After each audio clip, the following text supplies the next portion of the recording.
Say something about All Mega right, Man. we are streaming Mega Man. Well, like about the That's what game that's what I itself. got. I need a slightly better example, my man. What like the original like Mega Man is a Nintendo series developed by Capcom for the original NES. They made 6 games and That's we played them that's all. good. It's pretty good.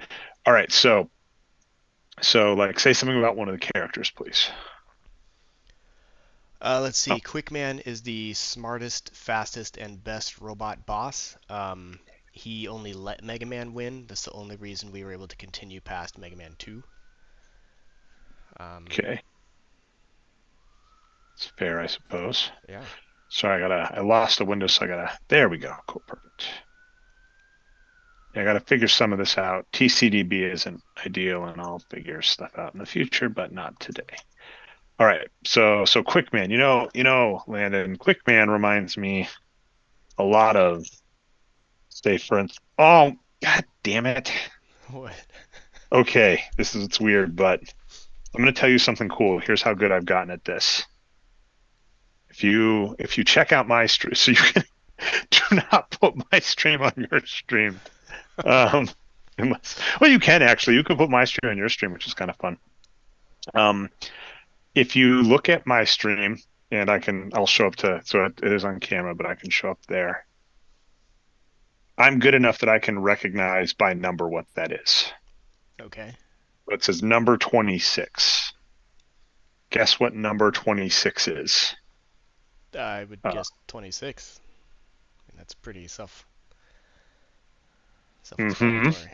Yeah, is that what we're going with? Yeah. That we're doing here? I can't think of That any how other you, that how number you want that how 26 you would want to play? be. So let me try again. In Fleer. Oh, whoops, that's annoying. I resized. Oh, that's kind of funny. Um, in 1990, 1991 Fleer. Okay, sorry about all the movement there. Um, they number each card. So each card has a specific number. There are 198 in the base set. hmm I see a number 26. Any guess as to what number 26 is? Uh, no. It is Michael Wait, Jordan. isn't But he?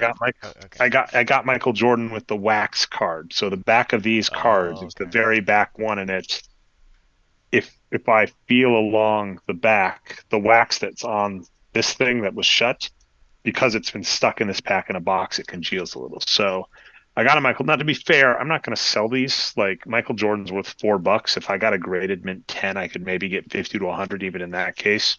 hmm The effort, like here's something people may not understand about collecting. Sorry to hijack your stream, but we'll go back to Mega Man in a second. Sure. Um, if I want to like sell this card, it has to get graded, which means someone takes a look at the card and says the printing is pristine, the condition is pristine, it is a rare card. It might have a misprint. Misprints tend to be worth more because they're rare. All that jazz says this card is great, and then they'll put it in a thick plastic container called a slab with a number that says it's graded. hmm But this might be obvious. If I want to have that happen, I have to send it to someone and pay someone to do it. So it's not free. So if you see a card like online, and you'll see these in card shops, or you might see them online on eBay that says, have a graded mint 10 Michael Jordan, $100. You go, oh, if I found a Michael Jordan in here, this pack, which I did find, and it's worth $100, yeehaw! It's like, well, no, you're going to have to ship it somewhere and pay for it. And then, of course, if you sell it on eBay, you might have to pay shipping and overhead and materials as well, right? You can't just send a card in the mail with nothing. So there's a lot of, so to that point, like none of the cards I'm getting in any of these sets are getting sold for the value of the card. Like it might be a gift, right? I might give one as a gift to someone, but wouldn't do that. But let me do what I was going to try to do. Apologies. I was going to make a joke and then I failed and realized I got a Michael Jordan in this pack. Quick man, it's a smart one. Reminds me a lot of an NBA player like Michael Jordan in Uh, 1990. okay. And so if I got like 15 of these, so while you're talking about Mega Man, Gonna make the connection so it all fits so together so and makes so sense. so Yeah. so yeah, on the first stage you made. So which one? Let me get your stream up in front of me again. So on Mega Man 6, where he's got the blaster pack, that reminds me a lot of how Ron Harper would blast off in the NBA. Oh, really? Yeah, because he see on this card, Ron Harper is blasting off into the air. Wow. You know. All right, so let's actually do two TV gaming, but we're doing well. So Quality stuff. All right. if you are in twitch.tv nerd numbers, we've finally got the streams crossed. We have both two TV gaming on twitch.tv/RixterGT, um, where apparently RixterGT is streaming without pants, according to Zortanks, as well as twitch.tv/nerd numbers, where I've been doing nightly unpacking and I'm keeping it up. We're kind of crossing the streams tonight. I may or may not put Mega Man on and play some of that could happen. Um, I'm going to take a back seat to Mega Man gaming tonight. So basically, we'll be watching Landon talk all about Mega Man Secret. By the way, if you're talking about Mega Man Secret, this is canon. You have to do this at the end. That's actually official. So it's not, Oh, wow. as many believe, it is not called Mega Man Secret. It's Mega Man Secret. So just That's I some even I trivia didn't know there. that. That's getting Well, some inside information here. about Mega Man Secret. Mega Man Secret took a team of 20 developers 3 years to develop Oh. in 1987. Um, yeah, so I'm none of reading this off. is true. Yeah, I don't know where he's getting any of this. But we're gonna go after the real unpublished official Mega Man Secret history here on Twitch TV/RixterGT tonight. Um, And in the background, I'm slowly going to be doing some card unpacking, but I'll try not to step on with the one like what did actually happen, which is I saw Jordan. So like there were some of these players I could joke, and I don't think I actually have Ron Harper, which is kind of cool. Um, but I'm, on the last couple of streams on twitch.tv/nerd numbers, I'm going to keep plugging it, Landon. Can't stop me. all right, Should yeah, charge me for please ads though. do. On those, I have been like going more in depth on the stats. I'll probably just go slow, kind of watch at the same time, and then I'm watching Rickster's stream, and then potentially, if need, you can see I've got a browser, I've got OBS here. I could easily plug in a controller and maybe play along, depending on where the night takes us. You said you have 5 pages of notes on the game, which I'm not gonna I'm not being hyperbolic. I am not joking. I am legitimately looking forward to. Thanks. Yeah. Yeah. This, not gonna lie, it felt a little bit like homework last night, putting all these notes together. But I'm excited to finally kind of go over the project itself. And yeah, just kind of talk about it. And I'm glad to have like gotten some of this in writing, just because, well, it's kind of cool having this for my own personal, you know, my own personal use. Like years later, going back and looking at this paper. Oh yeah, that's why I did this and I whatever did else. that, yeah. Um, so yeah, I guess to get started, um, yeah, Dre, would you like to once again recap our entire Mega Man streaming Okay, history? so the story in Mega Man 1 Yeah, is, thanks. by the way, that's an inside joke, but you know what? That's what we're here for. So essentially, Landon and myself have been friends for a long time. Before I had a kid and before COVID, we thought, hey, it'd be fun to get together and play video games. And then Twitch was not new; it'd been established for a while. We're like, hey, we can stream it, and we're in the same boat. We're streaming to couple of friends, some of Landon's friends from work, occasionally some people hop in on my stream as well. And in fact, speaking of which, I'm going to hop onto Twitter and announce that. But we just said, and the impetus when we started was actually we had both read a book. It's like a impromptu book club, but we're in different states, so it's two friends catching up. Mhm. Was the book Console Wars by Blake J. Harris, which we thought was a really good book and we were like, hey, maybe let's play like Sonic and Super Mario Brothers 3 to look at how the games compared. And we were playing some of the Super Mario Brothers games, and then Super Mario Maker was big at the time, and one of my friends had made some cool levels, so we were challenging each other on those. That was a lot of fun. Then, as I said, I had a kid. COVID happened. We kind of lost track, but then we caught up again, and we actually caught up starting to look at one of your old games, Square Deanna. I was like, hey, for game development, how does this work? Could you show me some ins and outs? And we programmed like a level together, and then we actually looked at some old code. We went to school together, went to grad school together, but we did also went to undergrad together and did a project together, which we went over. Like we went over an undergraduate project, and with the both of us having turned into TAs later in our life, we're able to like look it over as a TA and be like, oh, here's what was good, here's what was bad as software developers, give some insight. And then we decided to have like an NBA duel. So we did the original six Mega Man games, which was kind of close for a bit, but then eventually you took it 5-1. In the background, in secret, shh, you were developing a Mega Man game of your own. And I really want to stress, I keep bringing this up, but it is really cool. You were doing it in the Godot game engine. Hmm. You were not doing a mod or, some people do like doing that, like downloading the original source code to the Mega Man games and editing it. There's some really cool YouTube channels that do exactly that, that go over like inside the code and here's you can actually refactor the code. So some of the bugs that we discussed while we were playing the games, you can fix those, etc. You started from scratch I mean, obviously there are resources such as sprites, Hmm. etc., music, etc., on the web you can use. But you made a game that played like a Mega Man game. Now, of course, the look was doable via sprites. You reuse some of the good music. We've agreed that like Capcom has some amazing music. But the real key is you made it play like a Mega Man game, which that's not built in. You weren't like using someone else's game engine where you could say Mega Man does this, or like Super. We built some Super Mario Maker levels, and it's like yeah, they're like here's the game engine that you could use back in the day to make Super Mario Brothers 3. If you wanted to make a level, you could do that.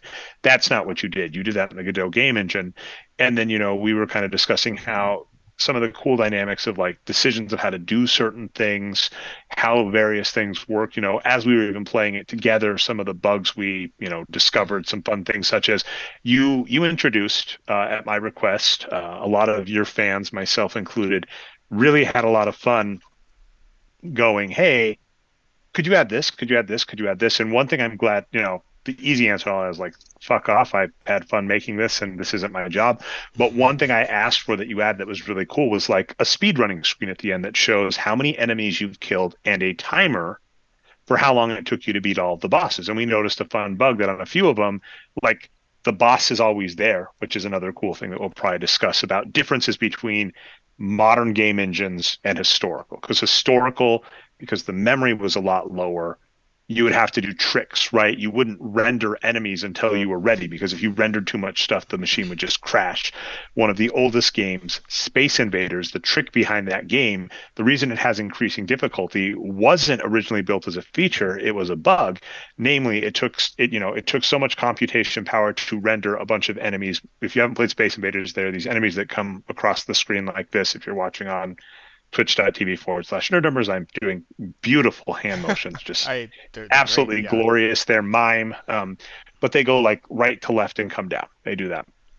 As you kill them, they start going faster. And you think, oh, what a brilliant idea. The computer is just going, hey, I've got more resources. I can render these faster. So stuff like that. Whereas in like Godot, the world can be persistent. So for some of the timers, if your timer is, hey, as long as this guy is alive, don't count the timer until he gets killed. Well, if he's been rendered the entire level, that wouldn't be the case on a Nintendo game, but is the case on Godot, which is some of the discussion we wanted to have. So, you built in a modern game engine. There are some differences. You added a kill screen, a game run screen at the end that has all that stuff. And we were like, this is really cool. To my point, I think it's playable. It would be fun. I think there were like two bugs on it that I'm like, if these bugs are gone, this is like playable, and I might start tweeting at speedrunners back, hey, you should give this a try. It's fun, has a fun screen. And then of course you wanted to discuss all the logistics behind like what went in, some thought process. I'm assuming like some level design. I definitely have questions on some of those because, I mean, I would say that not only does it play like a Mega Man game, you introduce some novelties. Like you have this boulder scene that I think is a lot of fun. There's one I'm now getting really and like the Wily scene is a lot like the final boss Wily, the real final boss, not the easy final boss, which is the opposite of the original game. The original game has like a bunch of fake Wilys, Mega Man 2, the greatest generally. Um, and the very, very last one is like really impossible. It's this alien that does a figure eight that you have to hit with a bubble lead or bubble lead, call it whatever you will. And you have to be super close. And if he hits you, it really hurts a lot. And if you run out of bubble lead energy, you just die. Impossible. You had a stage before that that wasn't impossible. It was a lot of fun to do. And so, so you not only did you build a game that played like a Mega Man game, you introduced some novelties, and then apparently also gave yourself homework and wrote 5 notes. So like this, we're going to get a TED Talk. Not only did we get a Mega Man game, a Mega Man game with new features, a speed runnable Mega Man game that's going to take the world by storm shortly, we also get a TED Talk. So hopefully that's a long enough intro for you. Apologies for hogging the mic, as I am wont to do. That was an amazing intro. Thank you for that, Dre. All right. Anyway, I'm out. Talk to you tomorrow. Yeah, that actually pretty much covers it. So we'll see you tomorrow. Um, cool. Yeah. So that that does bring us up to where we are now. We did our race. We played all the games, and then we played. Race. And then we then Race. made this I project crushed you. I died so many more times. so My many score times. is so It much was so higher. many. It was crazy. Um, anyway, so yeah, I guess picking up from there, I started working on this when we were playing Mega Man 3, when we were playing the original series, still doing our race, and that's largely what I kind of based my game on.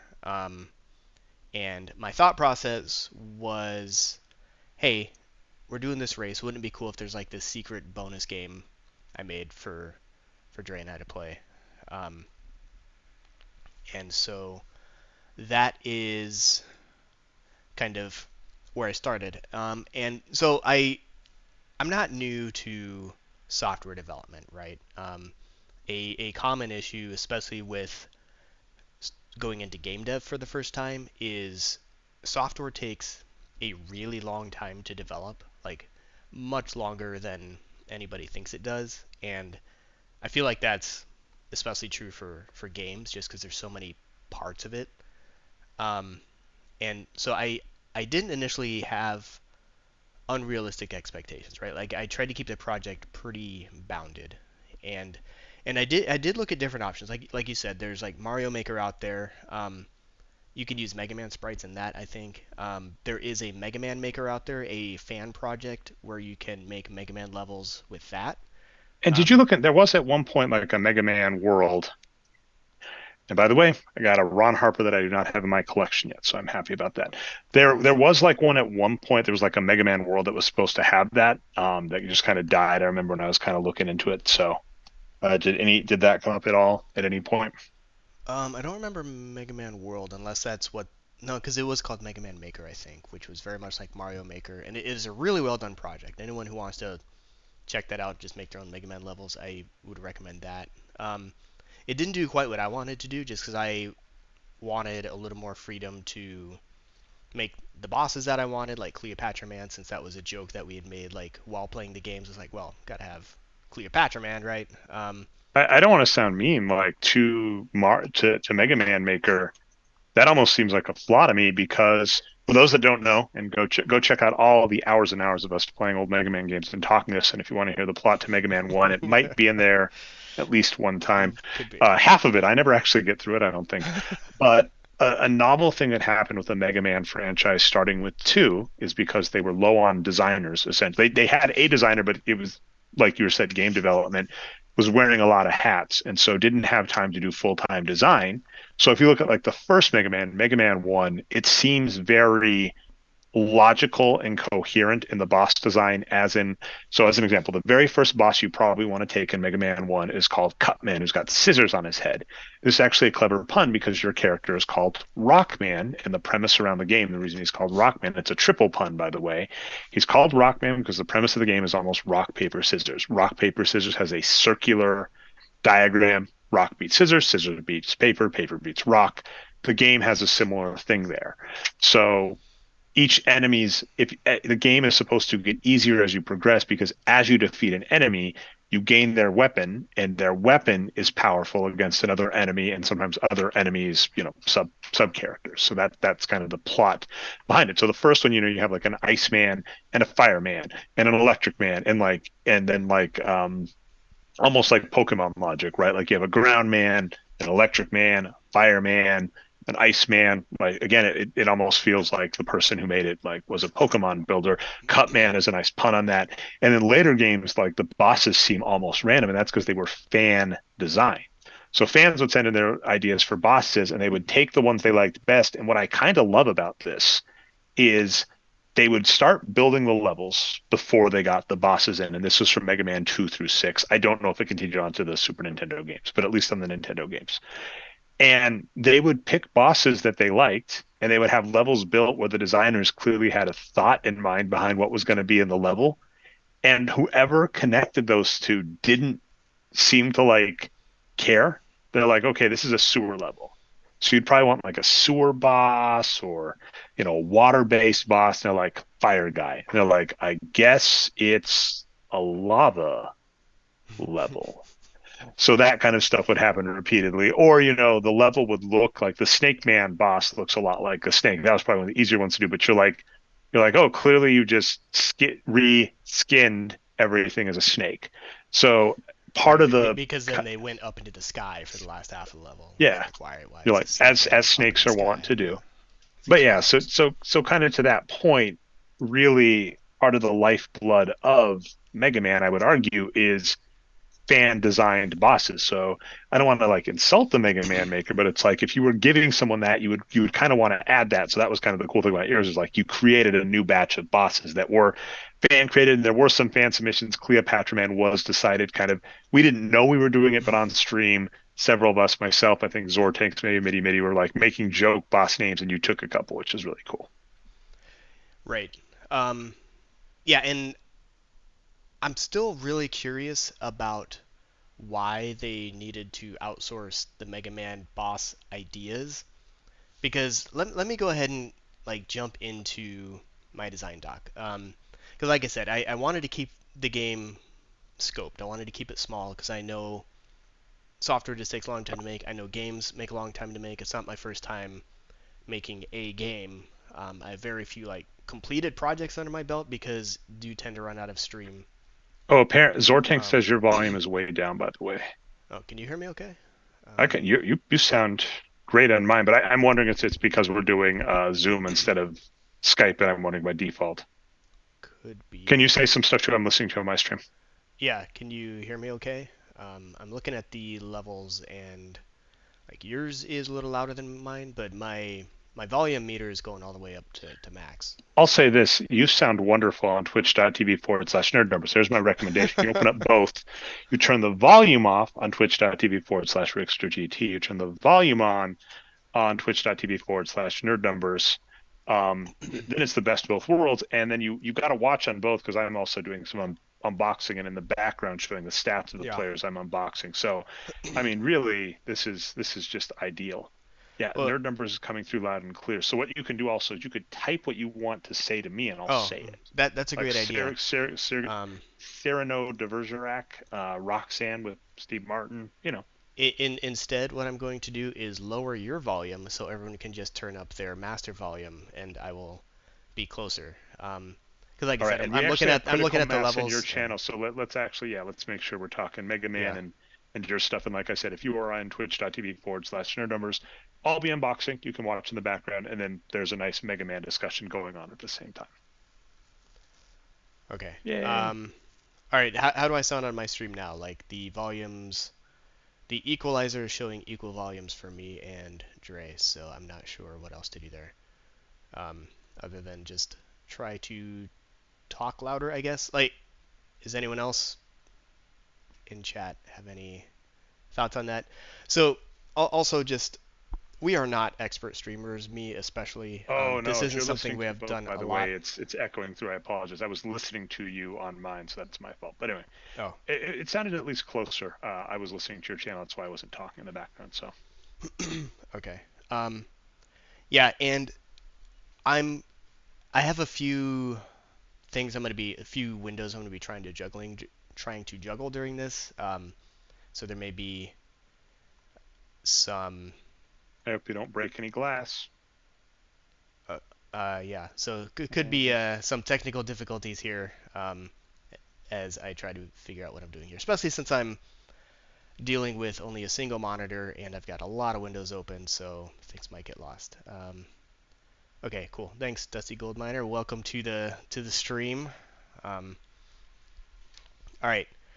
So like we were saying, I've got the game itself running in the background here, just going over the intro. Game dev takes a long time. It's only 60 hertz. All right, so here is my design doc. This was what I just threw together in Notepad. Here's what I started with. I wanted to make Mega Man. Notepad. That's right. All right. Like all professional developers use Notepad for all of our note-taking needs. Is it at least is it markdown? Is it any? No, it's It's just text. straight text. All Well, right. this way I can cat Did it you out do in the this in? terminal. Did you do this Like in? that's right. All right. I'm gonna stick around. Everybody else is Hey, welcome to stick no, around this too. this is good. I think this should be readable. I made it giant. Yeah, Um, it's very. I'm watching you along. Zortank says at least it is dark mode. I would agree with that. yeah. Yeah. This is in the browser. Anyway, that's not important. So my at the outset, my goals were I wanted four bosses, two castle stages, two final battles, and some cutscenes. Because that's kind of encompasses all like the the high level check marks of a Mega Man game, I think, right? Because you have should be eight bosses. Mega Man One had six. Mega Man for DOS only had three. But most people don't count that one. And then there's always like you get to the boss, and then there's that's not really the boss, and so you do like one more. Um, and for the Well, most I mean, part, even as I mean the you did this as well. The a classic of the Mega Man games. This is all the way back to one. So there are some things that are like classic Mega Man, and like the Charge Blaster doesn't show up till four as an mhm, example, but it has been a mainstay of the Mega Man games all the way back to one that you refight the bosses. And the story in Mega Man one that's important is Dr. Wily has stolen these robots from Dr. Light, reprogram them, and is trying to mass produce them. So it's like a Terminator situation. Not only do you have to defeat Dr. Light's original robots, you have to shut down the factory because, and this actually makes a lot of sense, is Dr. Wily is able to just, if he's got the schematics of these robots, he's able to mass produce them. And it does actually get kind of funny in game lore in that Dr. Wily routinely just like makes like in the span of a couple months will make like eight robot bosses and have a master plan. And Dr. Light, who made Mega Man, is like, yeah, maybe I'll make a dog with a rocket on its back. You're like, what if you mass produced Mega Man? He's like, okay, a dog that's a spring. yeah, You're he's like, all you're like, he really likes that spring idea. That's You're like, what if you made it so that Mega Man didn't lose all the power ups he gets at the end of every game? And Doctor Light's like, I hear you, a walking trash can that throws random items. And you're like, we need a new developer. And the next developer's like, okay, a bird. And you're like, no wonder Doctor Wily almost wins. right. Yeah, All right, exactly. Um, all right, but so and you follow that tradition of the final boss. It's like you redefeat all the enemies you've already beat. You beat a boss that you think is the real boss, but it's not the real boss, and then there's the real boss. That has been built into the Mega Man DNA since Mega Man One. for quite a while, yeah.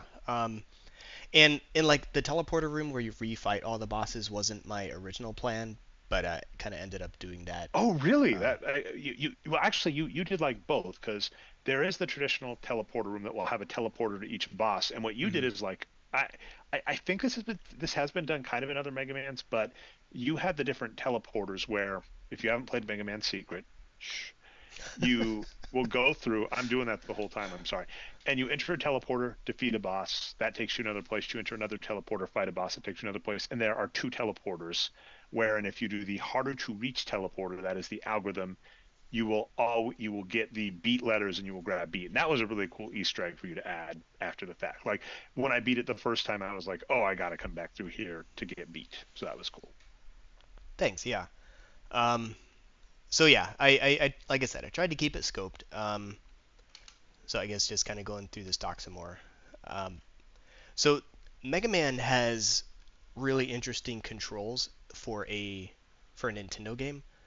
Um, and I think the fact that they went with the way the controls are is why it ages so well. Like those are still really fun platformer games to play today, right? Like they still hold up. Like The technology, right? It's on the Nintendo. There's slowdown, whatever. But the game itself, they still play really well, especially if you look at a lot of other old Nintendo games.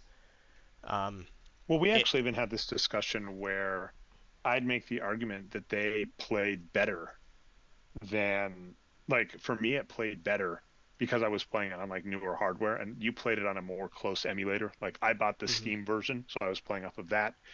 And then also the Switch version, I believe they did upgrades on both of those and you played on like I can't remember which one you played on, but you were like you didn't like it as much. And I think the funny thing there is, yeah, like some of the Mega Mans as they got older, the music gets worse, which is a bummer. But I didn't listen to music because I was like streaming with you. Mhm. I am playing it like through my computer monitor, so I didn't have like good sound.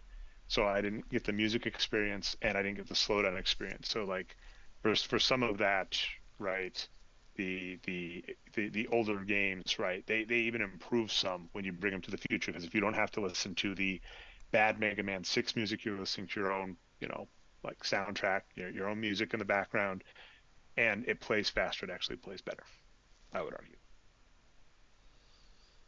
Cool. Yeah. Yeah. So the Mega Man controls that like I put some notes here like and not all of my original assumptions I think were exactly correct, but I had the emulator, like you were saying, I had the uh, Nintendo emulator, and I was playing three next to this and trying to get pretty close. I didn't worry too much about having like pixel perfect exact same controls, but I wanted it to feel the same. So for example, when you run, there's no acceleration. Like Mario, for example, accelerates when he speeds up and slows down. Mega Man has very little momentum. When you stop running, he just pretty much stops. Um, Same as when he's jumping. Like you don't float to the side when you jump. When you run and jump, if you let go, you just stop moving where you are. Um, and with jumping, like you hold the jump button, you jump higher, of course. As soon as you let go of the jump button, you stop going higher and you just like fall to the ground. That gives you quite a bit of control over like where you're jumping, how high you're trying to shoot. Um, the acceleration. So I always imagine Mega Man accelerating very fast, like jumping really fast. And like when I go back and play the games, he doesn't. In my head, he's moving much faster than he really is. And I think that's partly because there are some parts of Mega Man where like if you're on like those platforms that suddenly like drop out from under you, he's suddenly going like maximum velocity, right? Like in some weird glitch issues, I think on the original Nintendo, like he will accelerate faster than like Well, that gravity that that would is even like one of accelerate the him. major glitches is zipping, and really you will get catapulted through the stage if you do that. So I do think that is definitely a possibility that some of that does happen. Mm. Um, and then shooting, limit projectiles on screen. Like Mega Man, when he shoots a normal weapon, there can only be three projectiles on screen at a time. And this kind of goes back to what you were talking about, the technical limitations of old hardware. A lot of this project was fighting against modern hardware to make it feel like an old game. Because like back then, they're like, all right, how can we get more sprites on screen? How can we get more projectiles on screen? And we're with a modern game engine and a modern computer, like, okay, how do I limit the number of projectiles on screen? Like there's no technical, like I could have just never deleted anything for an entire level. You could just shoot, and those bullets could go off for infinity for the entire time you're playing, and it would never like run out of memory. It would never have an issue dealing with that, right? Um, And this segment brought I to you say by Dom. Okay, I was going to say this segment brought to you by Dominique Wilkins, one of the greatest dunkers, which just got released. And then that was interesting, is because we were kind of saying you could go both ways with that, right? Now you start getting into the question of can you take advantage, and that's for instance what you do with the boulder, this unrelenting boulder that just follows you forever. mhm. That's part of you told me this that I didn't know originally. Like in Mega Man 1 and 2, they have these giant bosses. I think 2 and 3, they have these giant bosses. You're like, oh my god, how do they do that? And it's actually a trick because it's actually the background of the screen is painted to look like an enemy, and then parts of the boss are animated. So that like certain like the facial features are enemies that animate. But if you actually pause the level, the boss will look like it disappears because the boss is the background. And Right. so, like as you're saying, with modern hardware, you have the ability to do stuff like that even cooler. So that's why you have this giant boulder that can chase me forever and never go away. Whereas like an old one, some of the trick would be you manage to get you crop an enemy off the screen and it's gonna either disappear or be forced to respawn. And so yeah, that gets interesting where like you could have a level that starts with like something being shot from behind you and like you have to beat the level before it gets to you or whatever. Yeah, and I think I mentioned this on one of the other project streams where my goal, like I kind of juggled between making a Mega Man game and making a Nintendo game, and my goal was to make a Mega Man game that feels like an original Mega Man game rather than making like a Nintendo original NES accurate game, right? So I didn't worry too much. Like my bosses aren't part of the background, right? They can exist with other backgrounds. I didn't put in slowdown or other like I've got transparency, like just kind of other things that are kind of subtle without going overboard. And I'll get more into that later. I'll try to get through the rest of this document because it's probably super boring. So I wanted like jump, shoot, slide. Again, no acceleration, no momentum. He just starts at a certain velocity and stops when he's done. I didn't put in the charge beam, as you mentioned. That started in Mega Man 4, and I And you kind kind of said of you didn't like what it did to the dynamic of the game. yeah, I didn't like having to charge up before moving forward after killing every enemy. Not that you have to, but it sort of encourages you to. I don't know. I kind of liked without the charge beam, even though as a kid I really liked the charge beam. All right, so health, same deal with Mega Man. Um, Ammo, I didn't end up putting this in. I think I forgot I'd planned on it, and then I just didn't. I remember you asking like if the weapon is full, like does the ammo recharge, refill anything else? It does not. Um, Maybe I should have. Special items, rush coil. I made this document and then I didn't look at it for months. I did get rush coil in. I didn't put in jet partly because I didn't design the levels with things like that in mind. Like I knew I wanted coil, but I made pretty much all the levels before even adding rush to the game. And so for me, he was sort of an afterthought on design. That's why I was so happy to see like you make so much use of him because I didn't when developing and I didn't when I was playing. So I kind of learned to play the game without him. But I'm glad it ended up Which being is so why I useful. crushed you. You didn't my unfair Yeah, advantage. I was like, that's Landon will not. he's Well, not actually, stuck in there his were old there ways. there Yeah. there was a part right where like there is a speedrunning portion. I equated this as an homage to Mega Man, or I'm never going to get Mega Man and Metroid correct. I'm always going to confuse them when I'm talking on the stream. So when sometimes I'll say Mega Man, I mean Metroid. Sometimes I'll say Metroid, and I mean Mega Man. But what I was going to throw out to you is there is in Super Metroid this level where there's a hidden item because that's part of Super Metroid. The appeal is like, can you get 100% of the items in this game? Mhm. And it's really cool. You get this thing where you can jet in the air. It's called the Shine Spark, and there is a hidden set of rockets that are you don't need the item, so it's just a secret just to get if you want 100%. And it's really cool because you have to jet like through the middle of this very crowded scene, and it's really cool to do. And it's really easy because there's actually a marker that tells you where to go, but without that marker, and even once you have that marker, it looks really cool because you're like flying between enemies and flying between bricks or whatever. You kind of did that at a point with Rush, where you can hop on Rush, and it's the block portion, which that is also a Mega Man staple, Mhm. which I think goes all the way back. I believe it's in one as well, right? The It disappearing blocks or it whatever that you might try and be. jump on. Yeah. There's one in one. I think it's in the ice level, but I think at that point you do have the beam, the magnet beam you can hop on, which I think Yeah. is what Yeah. Yeah. most people do for run throughs. But you can jump on rush and jump through the blocks as they are forming. You like it just you do it perfectly, and there's no way you planned it, but it's just in there. And I found it, and it's like, oh, this is cool. It was cool to discover a part of a speedrun path. No one's speedrun this game or cracked it yet.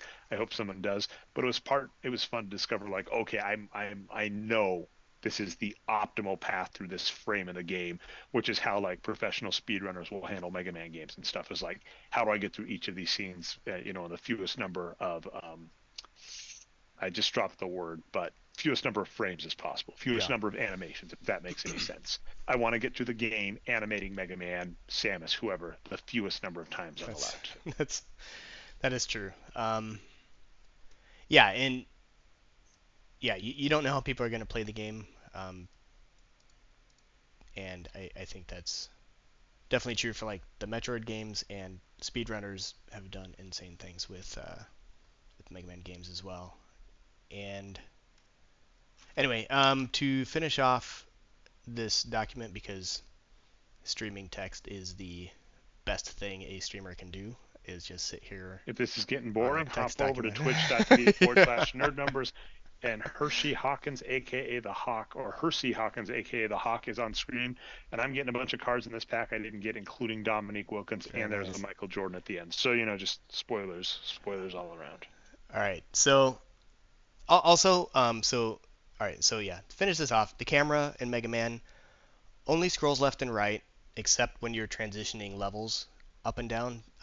This is partially a NES hardware limitation. I don't know exactly the reason why it behaves that way, but a lot of old Nintendo games only scrolled one direction, left or right or up and down.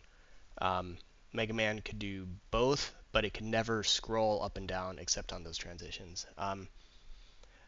And let's see, enemies to spawn off screen. Again, that there's no reason on modern hardware this should happen. This is just you know the way Mega Man works on NES. And then of course taking damage knocks you back, and you have a little bit of invincibility, iframes as they call them nowadays, where nothing can hurt you. You can stand on spikes, kind of do whatever. All right, so my next my next super interesting document. Um, Oh, 'cause more we're just documents. going over a bunch We're of not even documents. done. And by the way, this document brought to you Uh, by Detlef oh, Schrempf, an thank you. underrated, amazing player that I picked up. Definitely undervalued, but played some fantastic seasons for Dallas, Indiana, Seattle, and Portland. In fact, I got some great players. Detlef Schrempf and Hersey Hawkins both played, I think, eventually for the Seattle Supersonics, who could never quite win in the playoffs. Much like After could never win in the documents. You don't have your new document up yet, so I was just reading what was off the Oh, screen. um, all right, So you're yeah. able to juggle, yeah.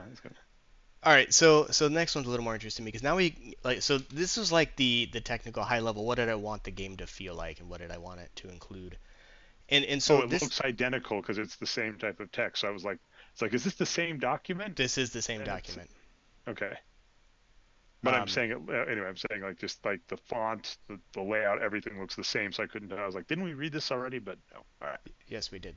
Um, I haven't brought up the new document yet because this is a more interesting document because and this is why I kind of wonder like was it really that hard to come up with Mega Man boss ideas? Did they really need to outsource that? I feel like that was not to save money but to do advertising to drum up interest in the game because when I started this project I was like, all right, here's the framework I want for the game, and then I was like, all right, do I want to make a Mega Man game or do I want to make like a Mega Man like game?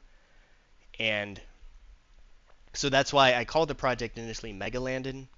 You'll notice in the URL for the game itself, it's called Mega Guy. In fact, even in the code, I refer to him as Mega Guy everywhere instead of Mega Man because I didn't know if I was making like just a Mega Man tribute game or a game that's more of like you were saying, an homage to Mega Man games. So then I was like, all right, well if I'm not making a Mega Man game, what am I making? Am I making a Mega Landon game? Um, am I making Mega Guy? And then you can have like Storm Guy, Tree Guy. Like, they're all going to be doctors, maybe.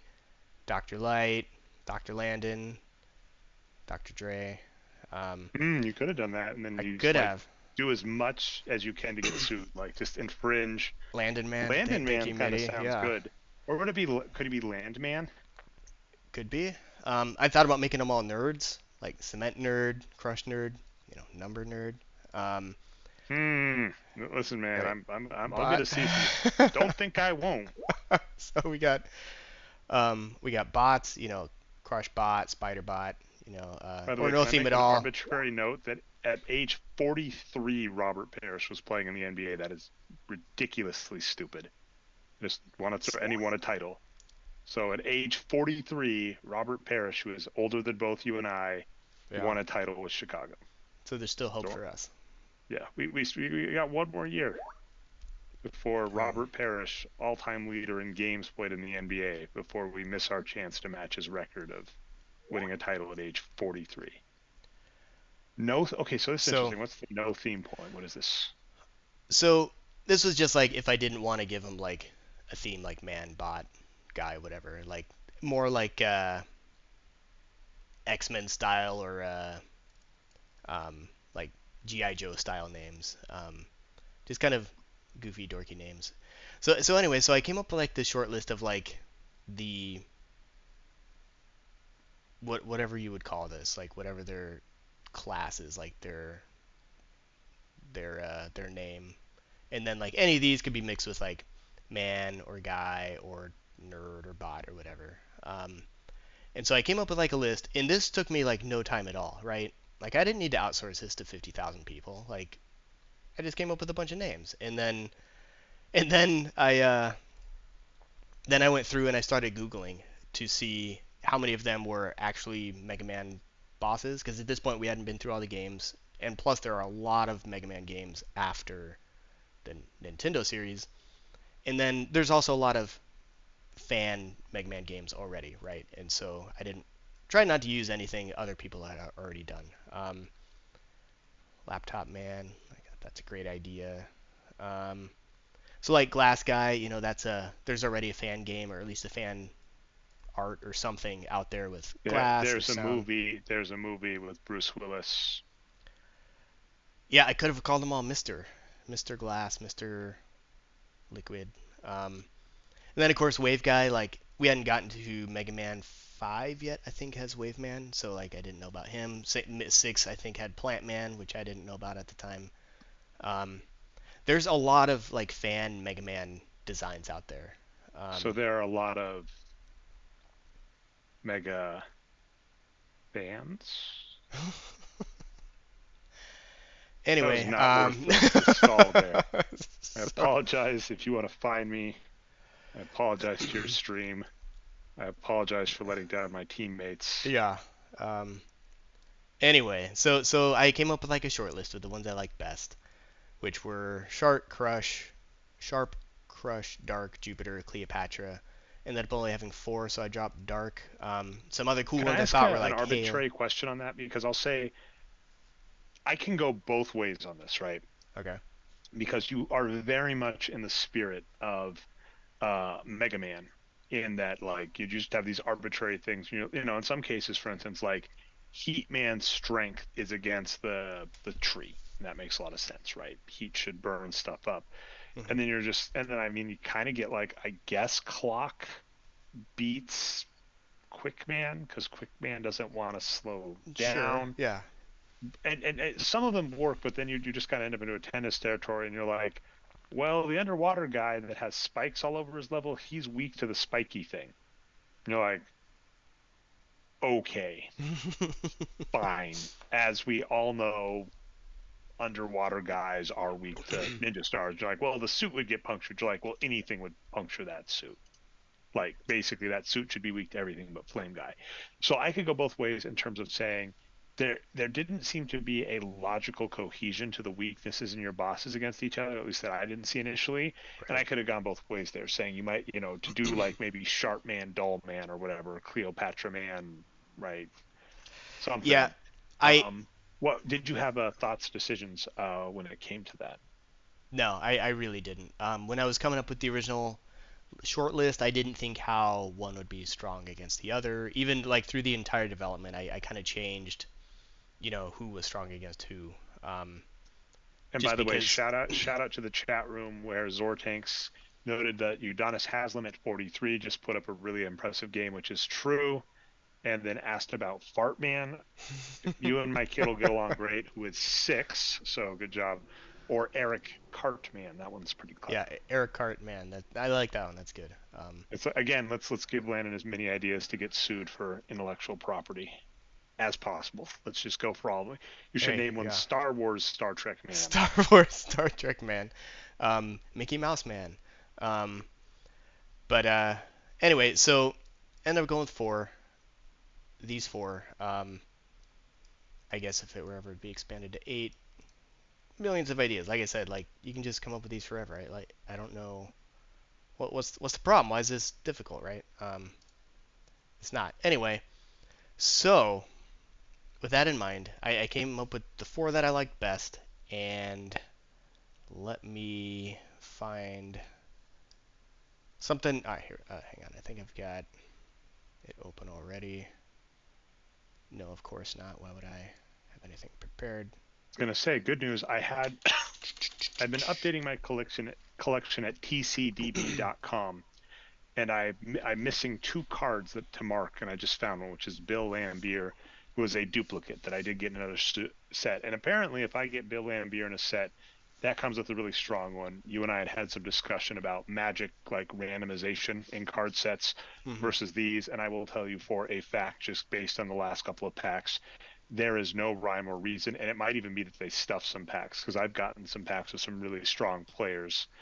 This one, as mentioned, I'm gonna get like Dominique Wilkins, Bill Lambier, and Michael Jordan in one pack, which that would be like getting three rares in Magic.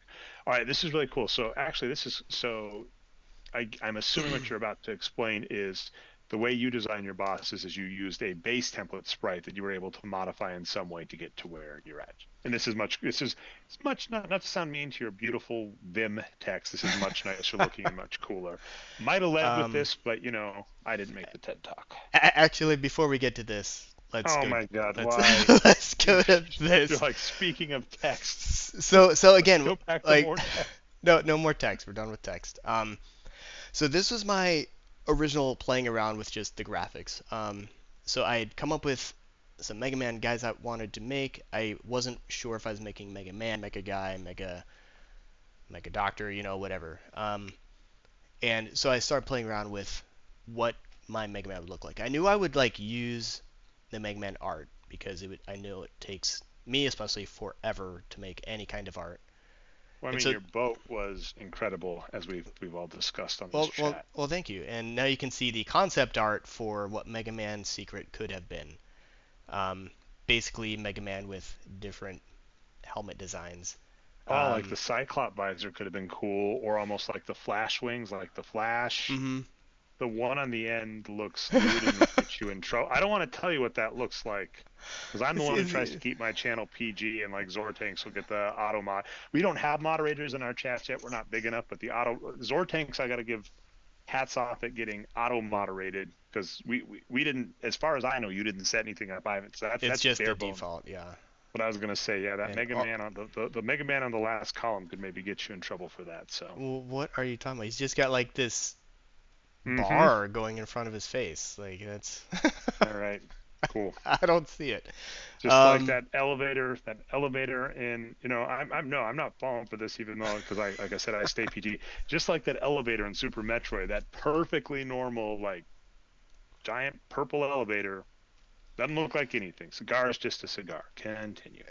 it is, yeah. So anyway, here's my Mega Man ideas. I tried it like with different color combos. I always thought it was cool seeing with a new Mega Man game when you rent it, like, oh, what different colors can you change? Like, I don't know if anyone else thought that was cool, but I always thought it was kind of neat. Just I was always excited to be like, oh, what's his color combo gonna be?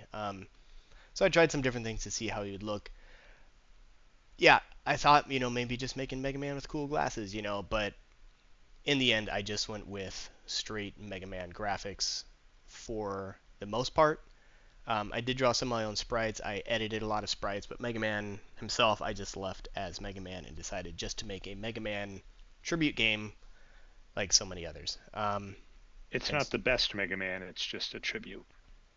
exactly, thank you. I appreciate I'm that reference. referencing Jack Black, by the way. Check Tenacious out D, the yeah. Yeah, check out Super Mario Brothers. Where I'll throw this out if you haven't seen the Super Mario Brothers I'd movie, like to thank our sponsor today, the Super Mario Brothers movie. that kind of, we kind of sponsored our mentioned that's what got us sponsored our started. It's stream. like full circuit. Now it's out. They in the middle of the Super Mario Brothers movie, which I've seen lots of things, but like if you're talking a movie based on a video game, it did what it needed to. People are like, oh, it's just preying on nostalgia. And it reminds me a lot of like Star Wars, where Star Wars, George Lucas from the get go knew it was a marketing juggernaut for toys. Like he did that when he sold Star Wars to the studio, he basically took a pay cut in exchange for the merchandising rights. and then sold the Star Wars action figure line. I don't know if this is apocryphal, but I've heard that Mark Hamill has an agreement where he gets one of every action figure of him that comes out. So he has like a warehouse That's of awesome. Luke action figures because they've just released so many over the years. So, I mean, Star Wars from the get was created to sell toys. The Super Mario Brothers movie is based on a game that was designed to sell, and also like for those that remember Super Mario Brothers 3, it had like a huge marketing blitz that like integrated with McDonald's and stuff. So people in the Super Mario Brothers movie are like, this is so commercial and capitalist. It's based on a video game that was designed to sell to children. Like that like, I'm sorry, I don't know Oh, what to tell you. Like this thing, this crass capitalist thing, it is, and it's based on a crass capitalist idea, but it was very enjoyable. In the middle of it, they just let Jack Black have a Jack Black song, which is, and it's awesome. Like, imagine if you're like, okay, I want Jack Black in a Super Mario Brothers movie to do a Jack Black song that thematically relates to a Super Mario Brothers main plot line, and he does it. And so if you haven't seen it, it's awesome. Yeah, Chris Pratt sucks, but here's the tough part. Now, this does is a he? topic I want to wade very carefully into this topic before hopping out. A lot of media sucks, and I understand that there are definitely lines and things there. And we're not on a Mega Man podcast, we're not solving it, but it's just like the thing about like pop culture is just like I'm a sports fan. I'm going through packs of cards, and I guarantee like I'm hoping for a Carl Malone in these packs. I haven't gotten him yet, and he's one of the worst people ever. So it's like pop culture that. But anyway, let's get back to Mega Man. That was a good tangent. Jack Black though, see, it's Yeah. Jack Black is awesome. Anyway, We're, and he we're does a not good we're not song. actually sponsored by Nintendo, the Super Mario movie, or Jack Wait, Black, what? but I hope I'm to give out. us money That's anyway. that's what I was told. That's Um, what you told me. You lied anyway, to me. yeah. So back to Mega Man. All right. So here's what I was working with. Here's for example like one of the sprite sheets I got off the internet. I did credit the websites that had these available in the credits of the game.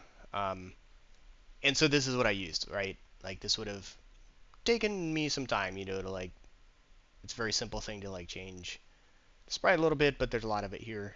Um, but anyway, so Oh, that's ended up cool.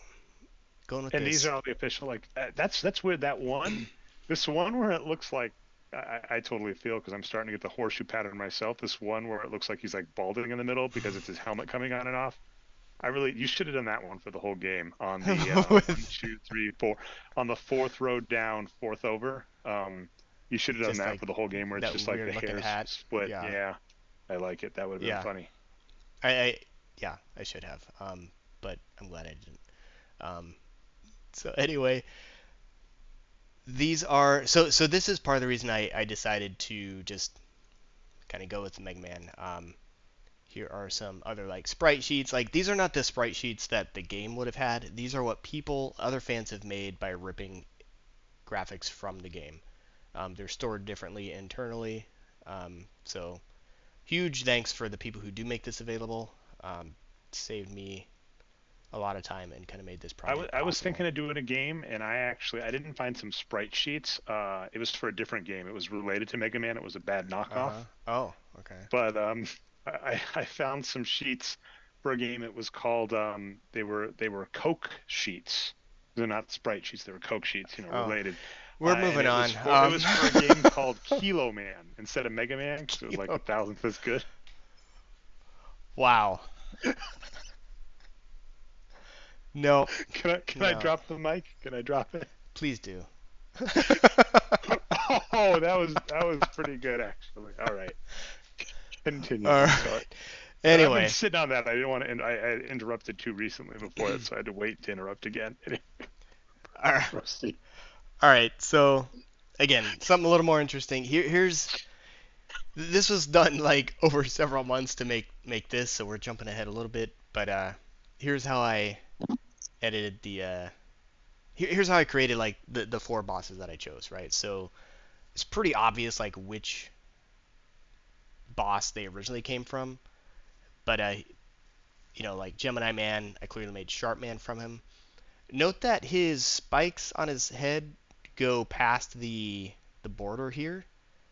I did that because Quickman also does that, and Quickman is the best. So if he can do it, so can Sharpman.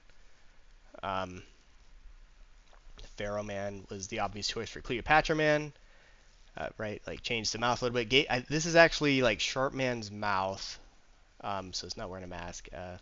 Little darker eyes, little snake on the head. Um, and Needleman, of course, became Crushman, changed the thing on his head. I don't know what's going on. Needleman's always been kind of mysterious, right? Because he's not like exactly humanoid like all the others. Um, Crushman is a little bit taller than Needleman. That's pretty hard to tell. Crushman also used to be red the whole time. I changed him to purple because he looked too much like Rush when you were using his weapon when he was red.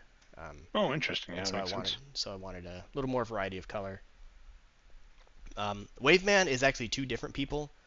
It's I Oh, mean, sorry, cool. Jupiter Man. It's Waveman's head and kind of modified to make the profile picture. And then I took um, what is this guy?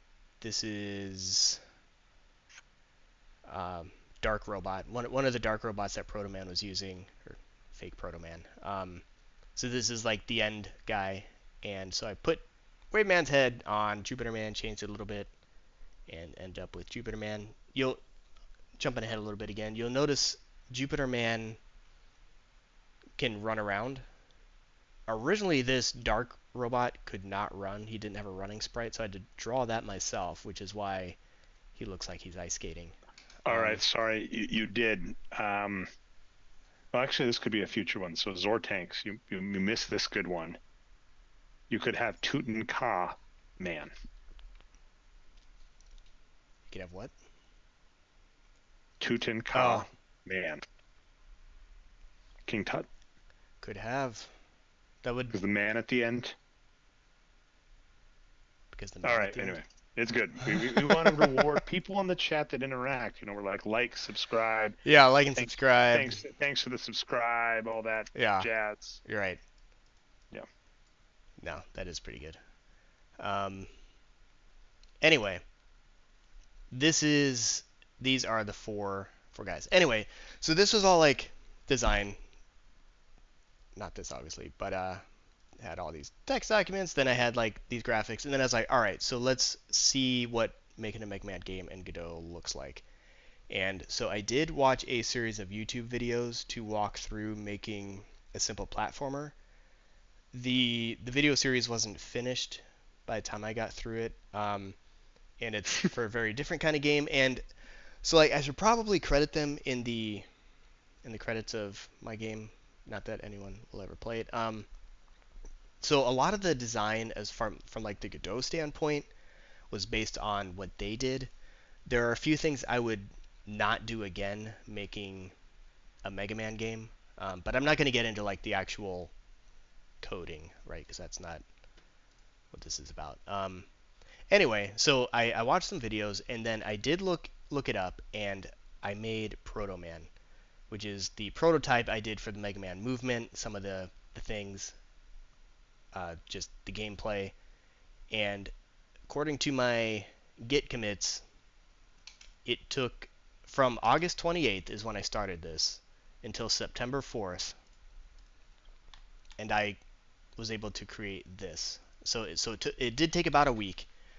Um, That's not bad at all yeah, for proof of so you can see why I was so optimistic to begin with, right? Because we have Mega Man running around here. He can shoot, he can jump, he can climb ladders, he can die on these spikes, he explodes. He's got his health bar. He can come back. You walk over here. We've got And this looks just, I mean, I mean, I'm trying to remember the level, like the Top Man one, right, where they have shoot the this little guy. spinny things. This looks a lot like that level, almost directly. At least Yeah, that part. Now you're going to the right, it looks. yeah, and so it can scroll. It scrolls to the edge where there's another ladder. You can go up. It's got screen transitions. It's got the enemies, like I was saying. You notice the enemies disappear when I scroll. That's You have to do that because that's what Mega Man did. There's no technical reason for that, but you have to do that when you come back. Of course, they respawn. They shoot. You can take damage, which isn't Oh, yeah. So the health bar does work in this version. I compiled this with a version of Godot.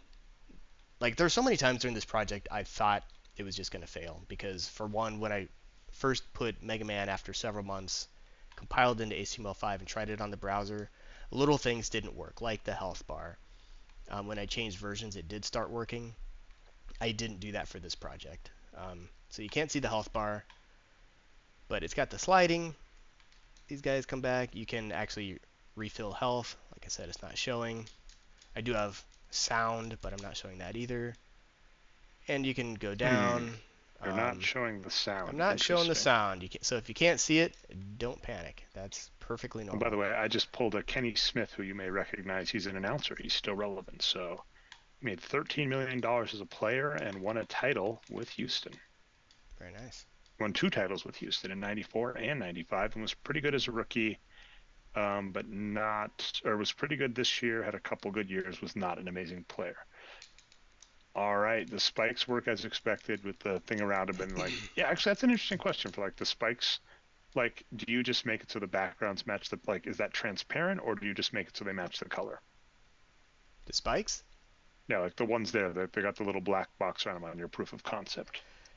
Yeah, I left it that way because that's how it is in Mega Man. Like a lot of the things in Mega Man, there's just black borders around stuff, but because of all the other stuff going on, you don't necessarily notice.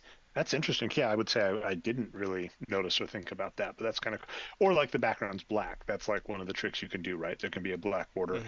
And we actually had this discussion. We've had a lot of these discussions about retro games. Shocker. But like everything in old Nintendo games is cubes, right?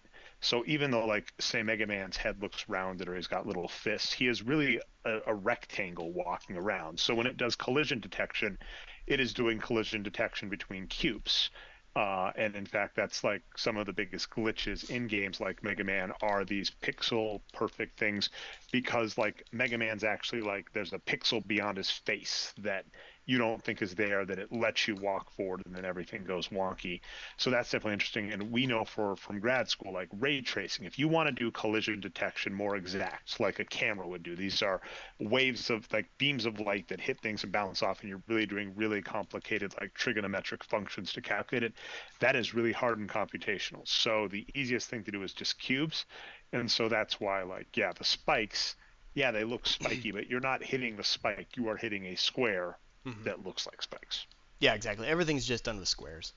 Um, and you'll notice like what's happening here, where I can't jump up here.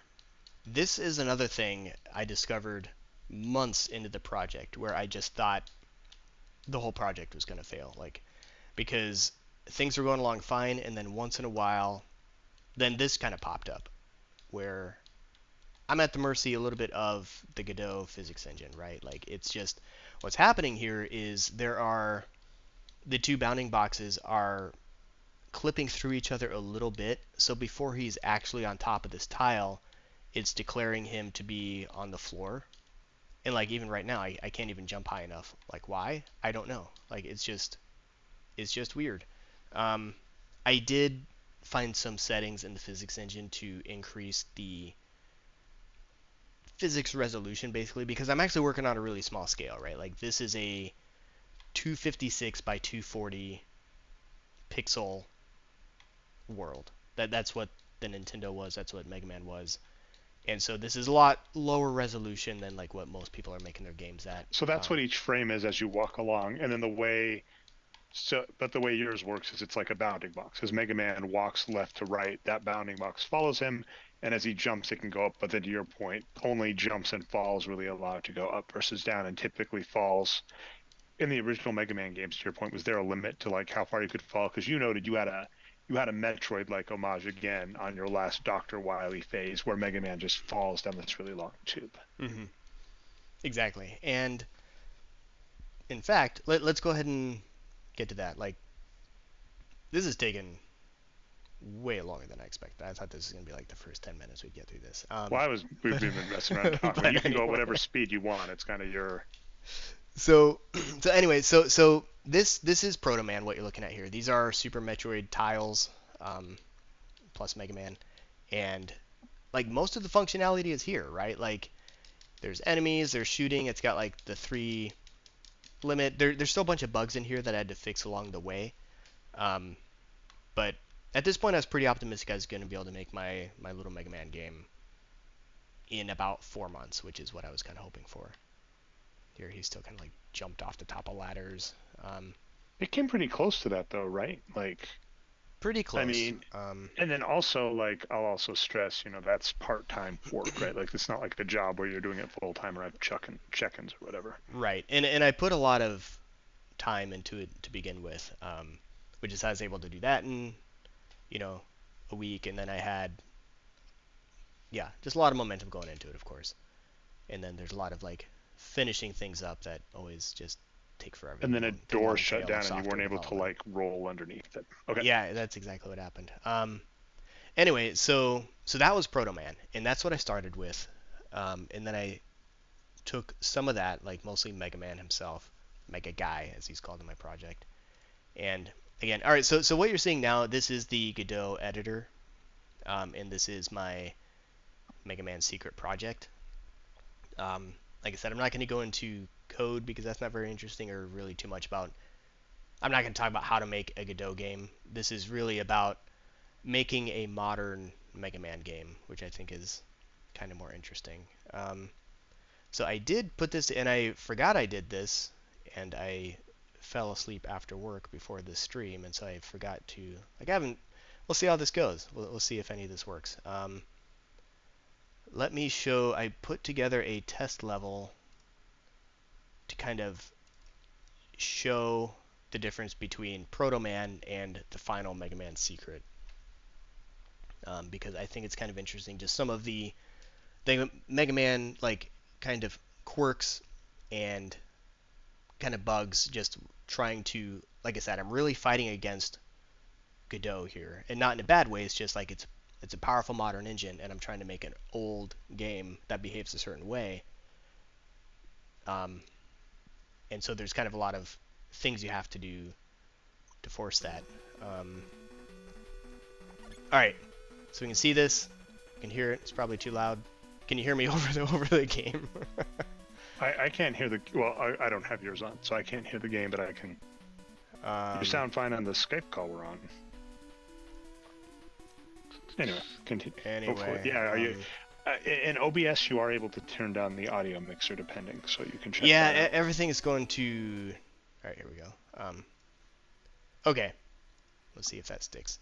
All right, so here's the final. This is the final game. I just made a simple test level to show something kind of interesting. He looks mostly the same. There were a few things like I made it so he can no longer start sliding while too close to a wall, because that was if you saw me demoing that in Proto Man, like it will do some quirky things. Um, I added the dance where a lot of old Nintendo games, as soon as you press the button to move, they enter their run animation and they start moving. That's another thing that's interesting about Mega Man, right? Is he inches forward, so he does like this little step, 1 pixel at a time. And if you go both directions, he never enters his run animation. He just does this little dance. Anyway, that was important, so I had to have that. If you stand here, he blinks because Mega Man's got Mm-hmm. to blink.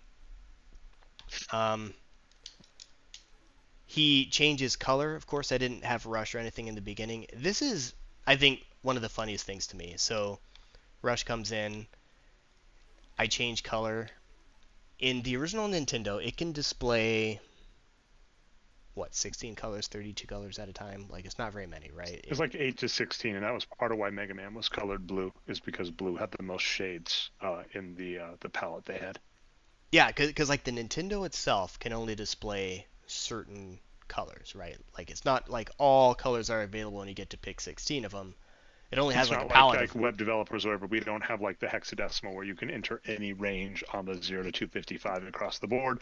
You literally have to say this is this shade of blue, this shade of green, etc., and then you're limited. Yeah, you're saying this is color index 5, and then that's the color you get. Um, and I And then obviously all you didn't. need is green, blue, and yellow. Ask any. Yeah. So Um, yeah. So obviously I didn't do that. Like even my intro where it shows like the little Rixter logo, like that's impossible to show on a Nintendo because it just didn't have those colors. And so the way this color changing works, instead of like changing the palette, the index into the color that you would do on like a Nintendo, it's using a pixel shader, like this super advanced GPU based pixel shader, where it's like at runtime, at render time, saying, all right, if this pixel is this color, change it to this red instead. And And by the way, it was and it's insane. 64. It was It's 64 total colors is what it had. That yeah, were index zero and in hexadecimal, so 00 to 3F. And again, mhm. the reason it was decided it's part of this is 0, 1, 0, 2, 11, 12, 21, 31, 2C, 3C, 1C, and 0C are all different shades of blue. So they were the most Okay. distinct different shades of blue, which would allow color differentiation on the base Mega Man thing. You Because know, yeah, and you got the help.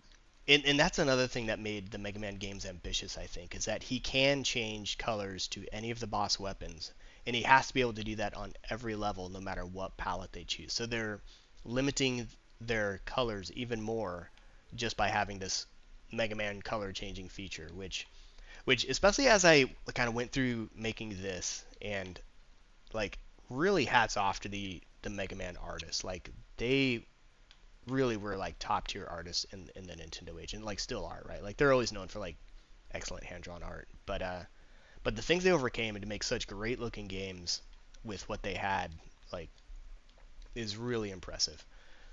Um, but anyway, so some changes there. An interesting thing about Mega Man level design that kind of comes out of just the way the game is made. So like as I said, like the camera is always centered on Mega Man, right? Like there's no camera panning ahead or behind. It's just was exactly centered on him. So what that means, I put this ladder here because you will never see a ladder like this in a Mega Man game because it can scroll all the way through the screen. And the reason you won't is because if you jump on it, because Mega Man is centered on the ladders as well, right? So if you jump on it, you get this screen jump as the camera just stays centered on Mega Man. So you in the original Mega Man, I've never thought about well, except for that one level, right? Like, or do those stop? How does that one level like Top Man and Mega Man 2 do with those two ladders that go all the way up? It's because the ladder will be at the very end of the scrolling screen. So it'll be like right here. And then this camera's already stopped. So it's not centered if you're at the edge of where the screen can scroll. Oh, Um, okay. but yeah, so it'll never be in the middle of a scroll zone for that reason. And that's something I didn't think about until I was like making this game. I was like, you know, that's I kind had of never thought interesting. of that at all. Yeah. Um, Another thing is you climb up the ladder, you go up to the next scene, right? And you jump down. That's all well and good. That's normal. What you don't want is if I jump here, you don't want it to scroll up, right? Because then it scrolls up, immediately scrolls back down. It's very disorienting. And that's what my game did to begin with. And I was like, well, that's interesting. You know, how did they handle this? And so it only scrolls like if you jump onto a ladder. So like it's not scrolling. If I jump over onto the ladder, then it scrolls up. And just kind of like really wacky things like this. And the same thing with like Rush, right? If I jump way up, nothing happens. And this is not exactly a glitch, just kind of the way this shakes out, right? So like you'll notice I have a platform over here I can jump onto from off screen. Obviously, if I go up there, I need the screen to scroll up, otherwise you're just standing off screen. So you have to account for that, and then it scrolls up when you hit the floor. And so there's all these weird edge cases, um, just the way they did the camera movement, and like a lot of that. And so part of the design I had when I was making this game is I was like, I'm not gonna worry, I'm not gonna try too hard to make the engine perfect, to account for every possible scenario. If there's some weird thing I can do that would be too hard to solve, I just won't put that in my levels. I'll just design the levels around those limitations, which So is can I throw exactly out what. like kind of a weird point, and this kind of like hits software design and gets into a weird thing, which is if you think about like Steve Jobs, who's notorious for a lot of things, and like even Pixar, and there have been quotes like, "Hey, we even sand the undersides of the drawer." And you can go two ways on that. You can go, okay, that shows a devotion to craftsmanship. That's why this stuff is so good. Much like Craig Hodges was a, I can't even do it. I just had Magic Johnson. I could have said Magic Johnson, but I'm on Craig Hodges. That's where we're at. But you could make like the devotion to the craft what makes it so good, and then you can go the flip side and be like, oh, you don't need to stand the underside of the drawers, and that's how some levels are smart and able to deal with stuff, right? They don't really render it. And so on the Mega Man thing, all of this where you don't even think about it and you're saying, oh, well, when I built it, I'm just going to try it. And if I can't, I won't, and ask if it's really necessary. That is a good like software practice to have. Is a lot of times we'll make a design spec a wonderful Word document, not even a Word document, a notepad document with a bunch of like requirements in it, and that's Hmm. not bad. You should do that. You should do requirements gathering, but almost periodically as you're going through that, you should ask, what if no? Right? Like, I want save states in the game. You're like, well, what if I don't have save states? Is there anything I could do? And you're like, oh, well, I really actually just need to know the scene I'm at and the health. Like for yours, right? You could literally know weapons you're at, scene you're at, health you have. That's why passcodes were very appealing. Like Hmm. that's all you really need. So like software 101 point is keep that in mind. Ask yourself if you really need the thing, Hmm. even if it's on your original requirements document. Yeah, exactly. Um, so yeah, like there's a lot of like just designing the levels around the engine, um, and you would have seen that in Much like a car. original Nintendo games too. Much like a car. Yeah. You design it around the engine. Yeah, that's what you do. You make an engine and then figure You out how to design make the a car car around it. Yeah, yeah. big enough to like go around the car. Yeah, the engine. All right, so moving on. Yeah, so there's the camera. I came across just so many bugs while making the camera. Like it seems so simple, but there's kind of a lot going on. Another interesting thing is the rush is rush warping it. So like if I summon rush now, he has to come down to where I'm standing, right? Like he can land on platforms, he can stand on all the same platforms. You still there? Oh yeah. Okay. I'm grabbing. I'm an addict. I'm grabbing another pack because I Okay. got through the Yeah, two. your your video went away. Anyway, so so he has to be able to stand on anything Mega Man can stand on, but I don't want him to like land on the platform above me. That's not very useful, right? So the way this works, and the way Mega Man also warps in without landing on platforms above him, is our collision layers. Godot has collision layers built in, and so like it will tell you if something's colliding, provided they are on collision layers that you tell it you want to be able to collide. So basically, I have this little warp pad that drops in, and let me actually see if I can do that now. It's kind Let of cool. me, So yeah. When you if I show collision shapes, this should look pretty awesome. All right, so now you see all yeah, so these blue squares. I have some of them turned off, I guess. But these are all the collision zones. I'm not seeing anything. I'm still seeing Mega Man on the front. So seeing Mega Man Like on the there's I'm front. seeing the game in the front with no blue squares. Now I'm seeing the game. Okay, maybe I'm in the past. Could be. Yeah, that's a good point. I'm not Okay, sure now I'm how seeing blue delayed it is. squares. Oh yeah, yeah, there we go. So if let's see if it shows up. Yeah, so you can see when I drop this little warp pad that's telling Rush where to land, which I just drop it right out in front of me, so he knows where to go. What are those two down arrows, the red arrows when you're on the top of the ladder? So I don't have all the arrows showing. These are remember like the zips and how in the original Mega Man like they're looking one pixel in front or down or whatever to like see if he's inside something or this is basically that. So these downcast arrows they're saying is he on top? These are the ladder ones, just seeing if he's on top of a ladder, and if he is, he can go into his climb animation and start going down. So I have three just to kind of cover where he can be without falling through it. Um, yeah, so that's what those are.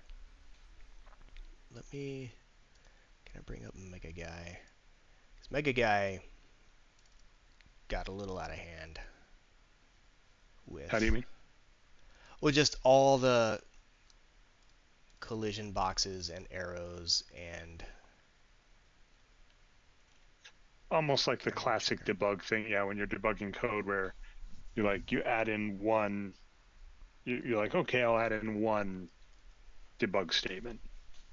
And then it's like, oh, another and another and another. And then suddenly your screen just looks like a horrible mess.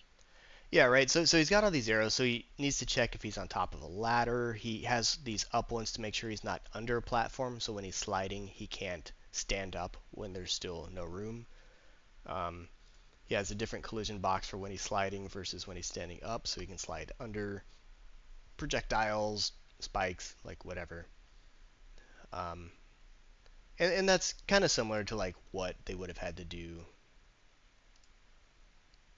I'm gonna make this go away. All right. Like in the original Mega Man, right? You have to check all these things. Of course, like I said, ladder checkers, see if he's standing on top of a ladder versus just colliding with the ladder so he can start climbing. Um, yeah, just kind of a lot of different things there. Uh, let's see. So some other kind of, let me turn these back off so it's easier to look at. Um, Leave them on forever. whoops. Um, yeah. So again, like fighting against the modern engine make it feel like Mega Man. So we have the camera. We have all these collisions. We have the three projectiles on screen at a time, right? That was a limitation, I assume, of the hardware. I don't know, but that's the way Mega Man works. Or it could potentially just be a governor, right? It may not have been yeah, they could have just said, hey, let's just do that to avoid any issues. Yeah, just because if you stand way over here, you can shoot three and you have to wait till they get off screen before you can shoot more. That became kind of an issue because I fought so much with projectiles and projectile counting. Um, because if I stand over here on the left, for example, and start shooting, like I can hear me shooting, I cannot detect when the bullets go off screen because they were never on screen to begin with. So I never get that trigger. The bullet has exited the screen because it was never on screen to begin with. And so Godot has built-in like visibility notifiers. So if you attach that to an object, it will tell you, hey, it entered the screen or hey, it exited the screen. So that's what I use for that.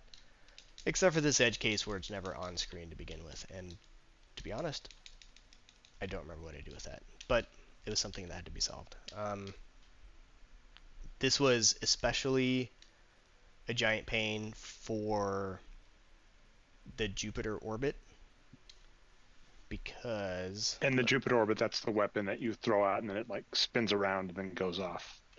yeah, let me demo that real quick, which I should have done this ahead of time, but I did not. Here's all the game state. Like here's your ammo, your level, which ones are enabled. We're just gonna see. Normally, any game developer would have put in a cheat. Hey, give me all the weapons. Instead, I'm like, nah, I'm just gonna type it out every time. That's more fun. But now I should have all the weapons. I go to Jupiter Man. So it does this. If I stand over here, like it still has to go forward, even though it does go off screen. And yeah, for a long time it would do this, and you just never see it again. Um, so that was this weapon is probably more trouble than it's worth. But to be honest, I really kind of like Jupiter Orbit. I think it's It's a cool goofy weapon. and ridiculous. Little Jupiters that kind of orbit around you. Thought it was great. Um, this isn't the best demonstration of it, but also while we're talking about working against the engine to make it feel like an old game, um, We have Crushman's weapon, which kind of does this arc downwards, right? So in Godot, as you would expect with any modern anything, you can rotate you can rotate sprites freely, right? Um, in fact, if I were to show you even in OBS here, see my name on the side? Woo! Like this, even this piece of software here, it can just rotate this sprite arbitrarily. Like that's just something we can do now. Like you couldn't do that. The Nintendo probably didn't have much in the way of like floating point math, um, and especially things like trig or any kind of rotations. So anyway, this is one of the cases where I wanted to make it feel a little bit more like a Mega Man game instead of having just this rotating sprite go off the screen. I have to limit that myself, right? So I'm doing the rotation, but then I have to say how many discrete um, angles I want it to be able to be displayed at, and that's especially obvious in Sharpman's level with the axe trap. Let me see here. So I think that mostly covers the main differences between Proto Man and where I ended up with Mega Man's Secret. Um, I do find, like, I mean, to reiterate, some of the more interesting things is the freedom to do a lot more that was in the original and how to actually not overdo it. And I mean, one thing that I do like that your game has that the original doesn't, though, is the persistence of the worlds for things like you can run into spikes or ceilings on the, like, there is a logical cohesion because Mega Man, although there was up and down on a few levels, like there's that cloud level with Windman, but that level actually made a lot of sense. The giant fan, that one felt like it was designed to something, or at least they found out how to mhm. put them together. On that one, right, you can kind of jump down, and it's kind of cool listening to you explain that there, were essentially hacks around how that was done. And by the way, I will throw out, I pulled two Jordans tonight. I pulled a non-wax Jordan. So Nice. that's good. That's also good because I am trying to collect a set of top loaders of all the award winners. And Michael Jordan is frustrating, not in a bad way, but that he won lots of awards. He won Defensive Player of the Year, MVP, Finals MVP, Rookie of the Year. So I'm trying to collect the set of top loaders for all the MVPs, Rookie of the Year, and Defensive Player of the Year. And guess what Michael Jordan did? Hit them all. All right. Nice. So yeah, so you holding yourself back relative to what holding yourself back to what we're allowed to do now for then, and then some of the cases where you start expanding, and that was some of our discussion we had a while back. I'm curious, like next steps in this talk, if you had more stuff about that, about like if you would want to expand, or what are new things that you have access to beyond what you already kind of experimented with that you think would be cool. Um, right. So I like I said, like I had my original design document, and I feel like I hit most of those things. There's not really anything else I wanted to add to the game itself, because I think, like I said, I think I had all the Mega Man stuff I wanted. Like he blinks, he slides, he does this thing at the top of ladders. So I had to go back here where he's like bending over to get to the top of the ladder. I can still shoot from there. Just the game really had a lot of like little details like that, especially for a Nintendo game, that really kind of made it special. Anyway, I always found that kind of hilarious, and it's really done only like for one frame in the original game. Mine can slide a Thus little bit. far, every pack I've gotten a Michael Jordan in, I've gotten a Bill Lambier, and just kind of weird, but is what it is. Guess So they go together like Mega Man and Rush. yeah, that's right, like Mega Man and Rush. So you'll notice I put spikes all the way across the level. That's how I handled fall damage. I had spikes working. I was like, instead of worrying about like going off screen and dying, I'm just gonna put spikes everywhere they can fall. Um, if I were to go back to one of the levels.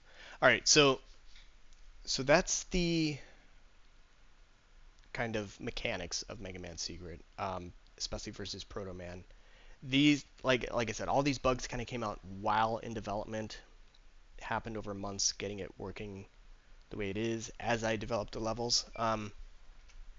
My plan now was I was thinking about like going through all the levels. Like I said, we're taking a lot of time to get through this. We are about Yeah, I was going to say, what's left on the docket that you want to talk about?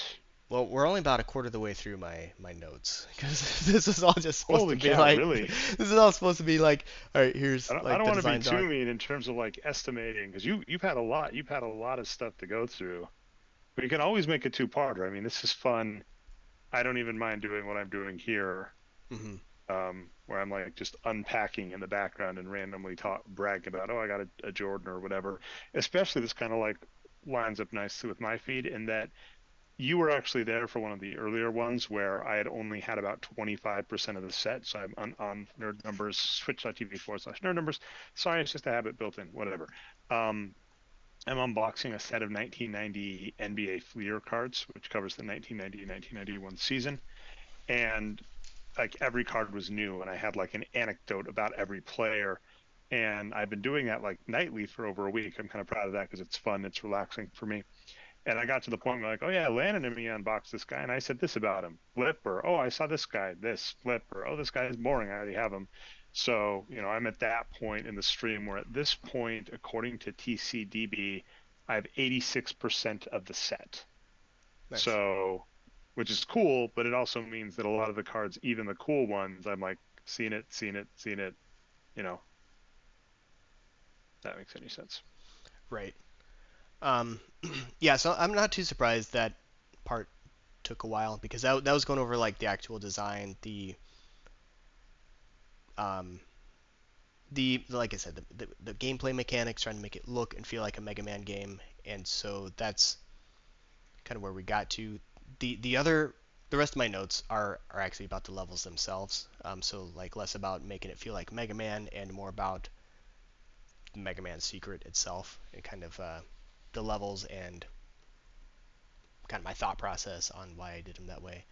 Um, Probably shouldn't take as long to Yeah, get let's through just that do it, part. and then I won't do as many fun interjections. So let's go. Let's see what do we got for level. So this Jupiter Man, This is Sharp Man. Sharp Man. Um, Okay. so I'll go in the order that I made the levels. All right. So yeah, just to recap because that's our favorite thing to do. Um, we've talked about like the project, um, the design, like where I wanted to go, making it look and feel like Mega Man, and now we're going to talk about the levels themselves. So this is Sharp Man. This is the first level I made, and so like as far as like taking a long time to make the game, like every little piece I think of didn't take that long. Like I had like this thing kind of laid out. Like it takes like a couple of days, right, or a day, like to get like the basics of kind of where you want it to go. What you're seeing here, all these things I'm highlighting, these are the camera zones, and so like that's how I handled the screen transitions. I don't know if that's the best way to do it. It made it actually pretty easy. So like they're all one screen tall and however many screens wide I felt like making it scroll. So like this one won't scroll left to right, this one won't scroll left to right, this one will scroll one screen down to here, this one will scroll a whole bunch. Then we get all the way to the boss doors. Anyway, to your point about the Mega Man games levels not making a lot of sense for the theme, um, that's something I tried to keep in mind when making mine. As like there's not really a lot of reason to make them random, right? So if Beyond like skinning was definitely the one. Of course, the funniest one, the one of my favorites that does this, where it's a cool level. By the way, I stopped my stream. I did 3 packs. I gave myself an excuse, but I'm going to stop my video. So I'm not gone. I'm just stopping my video there, but I'm still here on your stream. But what I was going to say is like the bone stage is one of my favorites in that it is just like skinned with things that look like bones. And you're like, Skull all Man, right, or yeah, yeah, Skull Man. You're just like, okay. You're like, could have done like, fossils or something, but you're like, what about just a normal level? But all of the walls look like bone. And like, you got me there. right. Sorry about the crinkling. I'm just getting some papers here, and I'll mute for just a second as I put those away. But yeah, didn't have to worry about the level. But beyond, I mean, like all of your levels did feel more of like the spacey variety, like the Gemini Mans, etc. Yeah, and so this is Shadow Man's tile set that I used. I changed the colors, obviously, um, and I took some of the screens and I made some broken tiles. So you have like sharp things. If you jump into this, it will kill you because those are death tiles. I'm not going to run through the whole level because we've seen that a couple times now, but just to kind of demonstrate a couple of things. So yeah, like that'll kill you. So this is like I said, this is the first level I made, and this is when I was still pretty ambitious. So like these guys here, like I drew these guys, right? I was like, yeah, I'm gonna draw my own Mega Man guys, and so I drew them. I gave them eyes because all Mega Man robots have like these eyes. I tried to make them so that they were not too hard to see when they're spinning. I thought they turned out pretty cool, but it took me forever, right? And so I drew these guys.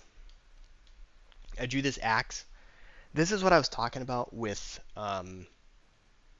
like when I first made this enemy, like it's just smoothly rotating back and forth, which is what you would do in a modern game. But that really felt un-Mega Man like, and so like internally it's still like rotating. Like Godot is still doing the rotation. I just only every 30 degrees or whatever ended up making it. Will it actually like do the rotation? So like it's not a hand rotated sprite that's still being done by hardware, but I still made it low frame rate just because that's what you would see in Mega Man. And even this is probably too many. Like it'd be like Huh. up and then instantly to the side, right, or something. But yeah, so made those guys. Um, these guys were initially like the underwater turrets, I think. I did draw this guy. I wanted more sharp guys. I drew this guy like way later. Um, You're and talking like the little one on the bottom that almost looks like a grappling hook. sorry, I'm probably way off on when it's actually being shown. I should add an audio delay, which would be Although very what's confusing annoying for is you. it'll be But synced, like your audio will be synced up with where you're at. yeah, But I was gonna say like the little grappling hook guy on the wall looks very. Was that based off of an original Mega Man boss? Obviously, the sharp guy looks hand drawn. The other one looks like it's based off of a Mega Man sprite. it was. Yeah, the turret on the wall was based on a Mega Man sprite. That was like those underwater buoy guys. I don't know what they were. But yeah, I just turned it sideways and made it a turret instead. Yeah, this little spike hedgehog looking guy I drew. He used to be gigantic because when you're just drawing things in GIMP, like, and you don't have anything for scale, like, who knows how big things are gonna end up. Um, so that's kind of the theme there. And I GIMP can just, was your editor of choice for drawing, etc. yep, Yep. yeah, yeah. I used that because that's what I have. It's free. It's what I've always used. Again, I'm not an artist. I'm not an expert. Everything takes You're not a me role model. I didn't forever. I'm pull a Charles Barkley though, definitely so not I a role can't use model. that reference. These windows, again, these are actually transparent, which the Nintendo couldn't do. That's why it's like a slightly different shade of green versus the background. I don't know how well that comes across on stream. Again, can't do that on Nintendo. I did it anyway because I thought it looked cool and wasn't too distracting away from, feeling like a Mega Man game. Um, yeah, you come down here. I'll just kind of walk through the level, I guess, real quick. Like Mega Man often has like seemingly different paths, right? Like, do you fall straight down or do you miss the jump and just kind of fall and miss this free life? Again, you can chime in as you would like because this is just kind of game design stuff. Like I'd never made a platformer. I don't know. This was cool. That this part felt, yeah, and I'm in the past with apologies, so this is kind of rough Sure. because you're like this part, and then I see it, I'm like, oh yeah, that part. It's Yeah. like, yeah, Yeah. the Sorry. Mega Man thing Um, of you have to go left or you have to go right, which would happen when you were falling, etc. And then, oh, to the left was the easy path, and to the right was the hard path. Or if you jumped up here, there's an E tank, but you have to avoid a bunch of enemies. I'm thinking especially of like Flashman, right? Is that his name? The time stop one in Mega Man 2? yeah. Like that kind of stuff, very, very Mega Man-y. So I wholeheartedly agree. Yeah. And so this whole level, and so like you'll notice all the enemies here are on spawners. Um, I mean, you won't Okay, notice so that, but explain what they that are. means. So like these blade guys at the beginning, they're being spawned from this. This is just an enemy spawner. Like if I were to show you I think you have that power to show me if you want. um, the inspector, right? So like it's sometimes Godot has strange preview images. This is obviously not the grasshopper. It is this pen guy, um, who is the sharp guy. Anyway, so yeah, so when this thing comes on screen, it just spawns like whatever enemy I dragged over into its little spawn field. Um, and as long as that enemy is alive, it won't spawn. But if you kill the enemy, leave, and then this guy gets told, "Hey, you're on screen again," then he'll spawn another enemy, and that's how I kind of recreated that. Enemies keep respawning in Mega Man when they come back on screen. Um, but that's different for the mid boss, who is just already here because I didn't want him coming back in any way. But he does come back if you die, which is also consistent with Mega Man. I don't know if that was the right decision or not, but that's what I did. For the What's most funny part, is with oh, old Nintendo games, there is certainly the just got it done, et cetera, et cetera. And so, there can be buggy parts or frustrating parts. We kind of noted Mega Man 1 notoriously had some of the worst respawn areas. You'd die and you would start forever ago, and it would just be ultra deflating. The game even has a bug where you can get to the last Dr. Wily phase, and if you didn't pick up the Magna Beam, you're just SOL. yeah, So you're kind of in luck from a game design perspective because if you do it nice, we're like, oh, that's what a clever, good design, like fun gameplay. And if you do it wrong, you're like, it's an homage to those old Mega Man yeah, games, the bad you're spot right. points or the frustrating bosses. As I mentioned, I don't know if we'll get to this tonight. I mean, so what I'll say is, right, we've been going about 2 hours, Mhm. which is fine. And I got an excuse to unpack 3 packs as opposed to my normal two. So you're feeding Very my nice. addiction. I have enough boxes though to go for a really, really long time, so that's not the issue. I was gonna say maybe this level one more, and I'm fine to continue this because, like I said, it's easy enough to unpack a little in the background, wave when I'm done, keep talking, even throw on Mega Man, depending on whatever suits my fancy. Sure. Would be my 2 cents just from where we're at from a time perspective. Yeah, and I don't know if like going through the levels or talking about this more I'll also say is it's your interesting show, enough to man. We like can we keep can going. do anything you want next week. Like it's not. Well, it's 2 TV gaming. Maybe next week I'll It's throw on Zelda 2 while you're talking, see if I can beat it. Do that too. Anyway, wow. continue.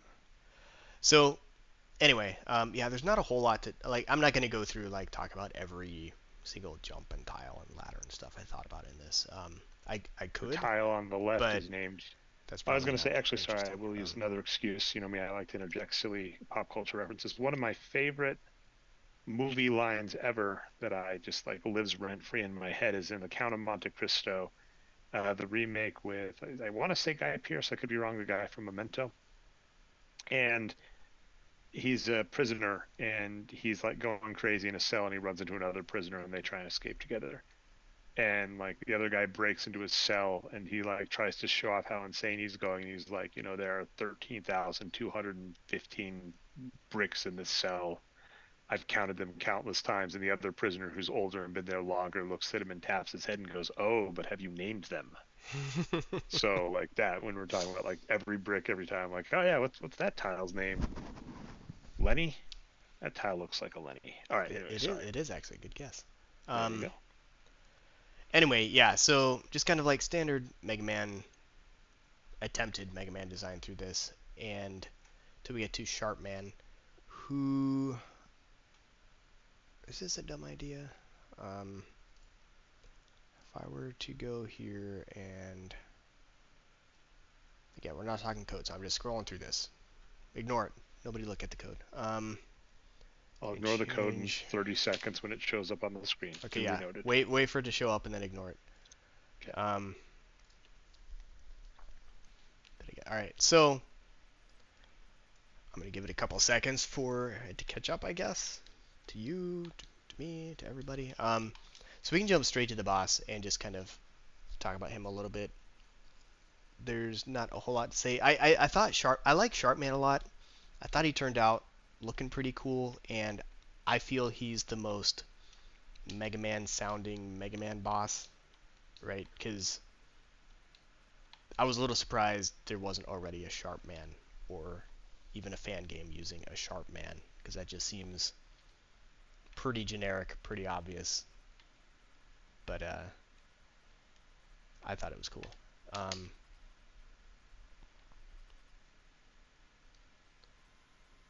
so anyway, And you said he at one point there was something weird about these doors, right? There could be weird stuff that happened, or like you could get in and shoot up the boss. Yeah, the doors were a problem through the whole thing too. Um, anyway, so I've got Sharpman on screen just for anyone who maybe hasn't seen it. Sharpman is was the first one I was the first boss I made. He was originally super boring. He does like react to Mega Man because like some of the Mega Man bosses will react to Mega Man, right? And so like this one, like many Mega Man bosses will jump when you shoot, at least if he's in a state where he's ready to jump. And then he's on this pattern where he just shoots a couple of times and then he keeps running around. Um, and it wasn't until like the very end, until I'd made all the other bosses, including Wily, I was like, Sharpman's too boring. I need to do something else. And so that's when I added this thing that's about to come up where he does the teleport at the top of the screen, which is something I'd wanted for a while and thought it'd be cool, but hadn't gotten around to it. And I'm glad I added it because not only does it make him more interesting, I think it looks really cool. Um, Can I ask a behind the scenes question that was kind of interesting? Because, of course, the way this worked, and it is kind of hilarious to listen, not in a bad way, but like hilarious to listen to you kind of talk about development. Like, oh, at this point, I didn't know if it would work, if I just put all this work into something that would get destroyed.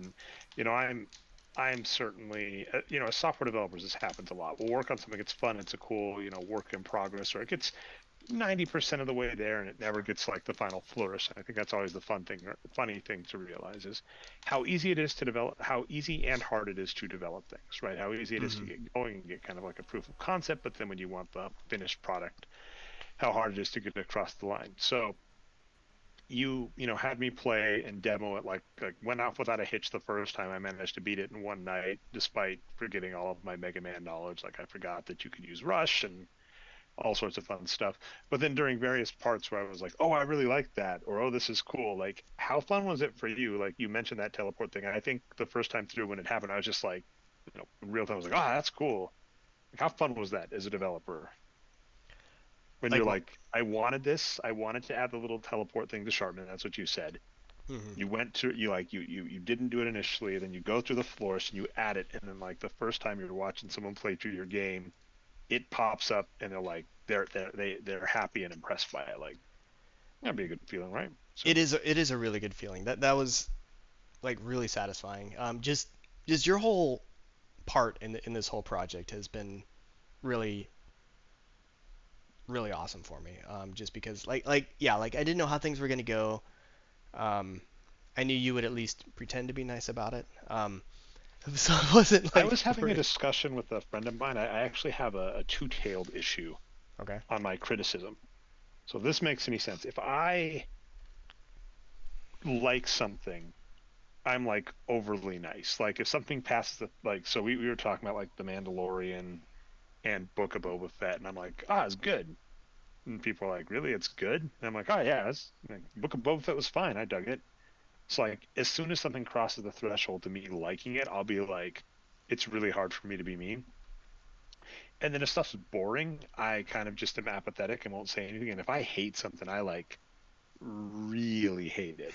So that's it's kind of a funny one where you're like, I knew you'd be nice. It's like, well, if I didn't like it, I would have been if it had hit the where it was, like if I didn't like it, I would have been apathetic.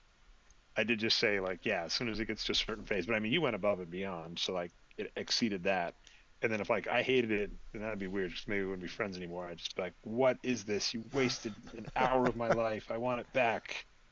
But that would have been hard to do because we played some battle. Like you and I grew up in the 80s and 90s. It would be hard to make a Nintendo game. Like I said, you always have the easy out if you're developing old Nintendo or vintage stuff. Is you just like, oh, this is an homage to that horrible thing that we all hated in that game. You're like, oh yeah, Right? Castlevania. And I said I put Castlevania as a possibility because we like the Metroidvanias. I Hmm. put that on the docket and just like, oh man, falling off ledges with the parabolic heads, absolute worst. Yeah. Yeah. Exactly. Um, yeah. So it's I don't know. It's been really a lot of fun. Like I said, I'm no stranger to software development. Of course, neither are you.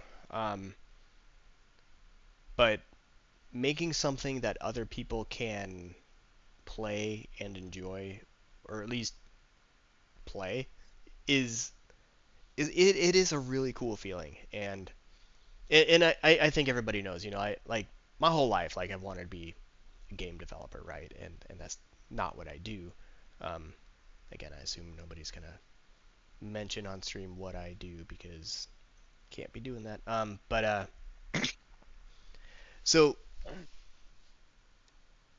just making games as a hobby is something I've always like at least pretended to do. And so yeah, like hobby games, I'm also no stranger to. Finishing hobby games is pretty rare, and I think that's true for most people who do hobby game Can I development ask? because I mean, and this is apparently doable via stream. I don't know how easy it is over like Zoom or whatever. Have you ever checked out the game? I've asked you this before, and if not, maybe this would be you do a movie night one of these nights or something. Have you ever checked out the game Indie Game the movie? yes. Okay, well, I guess not. But yeah, I mean, that was one of the main guys on that. Like, had that where he was like, yeah, I'd done a lot of projects, a lot of proof of concept, a lot of engines. We had that nice long Yep. discussion Yeah. last week about making an engine versus making a game. And so when he finally, and he's the guy that made Braid, one of the most well-known, respected Hmm. indie Excellent games game. ever. But Yeah. like he had you know, a lot of those same discussions about Yeah. game development and finishing and all that.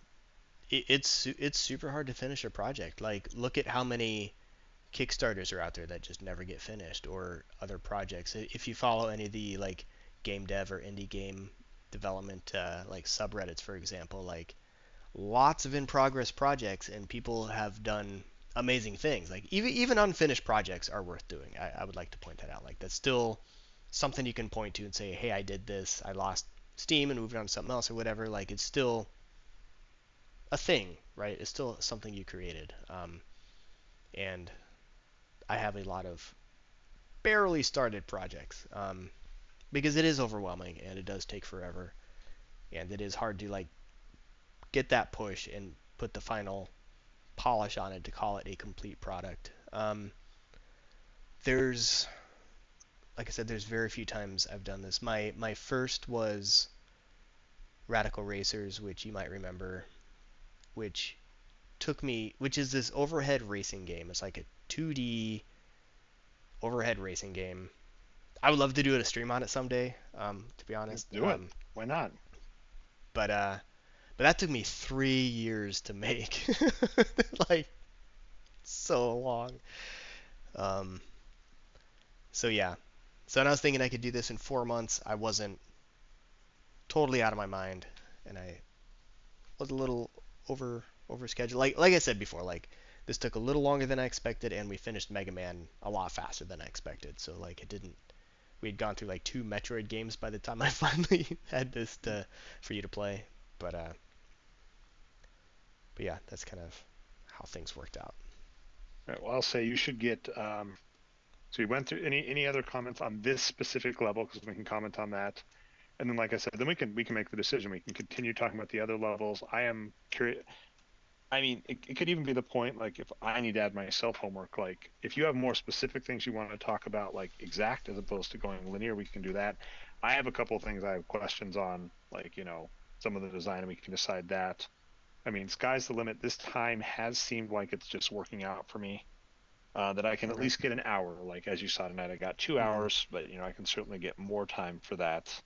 I've been enjoying it. It lets me fake a social life. right. So yeah, anything's on limits. Yeah, I was just gonna say though, for tonight though, any comments on this last level on Sharpman? No, not really. I think that covers it for this. Like I said, I could probably spend 2 hours talking about every single level just because this was like a 6 month project, right? And like I did spend a lot of time, a lot of hours, a lot of nights looking at this, making decisions, doing things that are probably interesting to me and nobody else. Maybe for So next week, what would be good? We can go back to the well that we did before. We can do 2D gaming, and either I can have it open and I can share, by the way, like so we're talking through Zoom, and part of why I did that is so on my stream I can actually clip out. It's like if you and I hop on a Zoom call, I can actually clip both of our faces, mhm, um, and like put it on a template that goes on to OBS and all that. So mhm. that's where it starts getting useful. And then OBS can of course grab the sound and all that. But like I just go through a level. We talk through levels. I'm going through it or something if we wanted to do that. Yeah, that might work. Yeah, because like I said, the rest of what I have is I just kind of wanted to talk about the game of go through the design and implement of the game that I ended up with of Mega Man Secret, right? Because we talked about a lot about original Mega Man and trying to make a Mega Man like game. So the rest really is just about what I was thinking, art, sprites, you know, boss fights, things like that, level design. Again, things that I think are interesting, and like I said, I spent so much time on. I would like to talk to somebody about, like, but because No, I mean, because and because I'm curious, because by that the because way, that do is you do you know how many other people other than us have beaten your game? Because obviously other people have seen it. I don't You think shared the anybody. link. I think maybe a couple other people have tried it. I How don't think dare anyone. you, And you I don't think any. cowards! I don't think anyone's actually sat down and played it. And I don't necessarily expect anybody to like. No, well, And I've that. said it is one question: is the final screen? Because this is one where if you're acceptable, that it might be when I'm like, hey, tweeted a Mega Man. There are a couple speedrunners that I have a lot of respect for, and a couple gamers like the guy that did like the video game math. That I originally found him for the Zelda games, but then he does Mega Man as well. Like talks about how like Quick Man has bugs and some zipping stuff. So like, is that one where you would have any complaints if I did that? I was just like, hey, you should try and beat this, and there's a fun screen at the end that shows you how well you did. Um, I think it would be amazing. Like I said, if anybody else ever played the game, um, Okay. I'd be a little surprised. I'd love to hear people's feedback. Like I said, like I'm not. Um, I spent a lot of time on this. This was not exactly a joke project, but it was like for the stream. It was like for our surprise. Here's another Mega Man game since we've been playing all the Mega Man games. This isn't like I don't know. So I don't think this is like I'm not gonna sit here and pretend I've spent my life creating the perfect Mega Man game or anything like that. Like but But I really think, as I said, as we've actually talked to a lot of historical games, I think that's an important thing to remember. Like, okay, so harkening back to what I was saying about like the Super Mario Brothers movie and any of the criticism behind it. And by the way, my 2 cents on Chris Pratt is he was fine. He was a fine voice. okay. That that is the extent. He was fine. But that is the overwhelming feedback you want when describing something. You're like, is okay. But I like the movie, but I'm also like, I find it very important. A lot of people start holding things from their childhood sacrosanct. I say, as I am like essentially scrapbooking a collection of 90s Fleers cards, and I'm gonna have to buy a 900 pack one to hold all of the Hoops 1990 and 1991 ones that I plan on doing. That will happen for sure.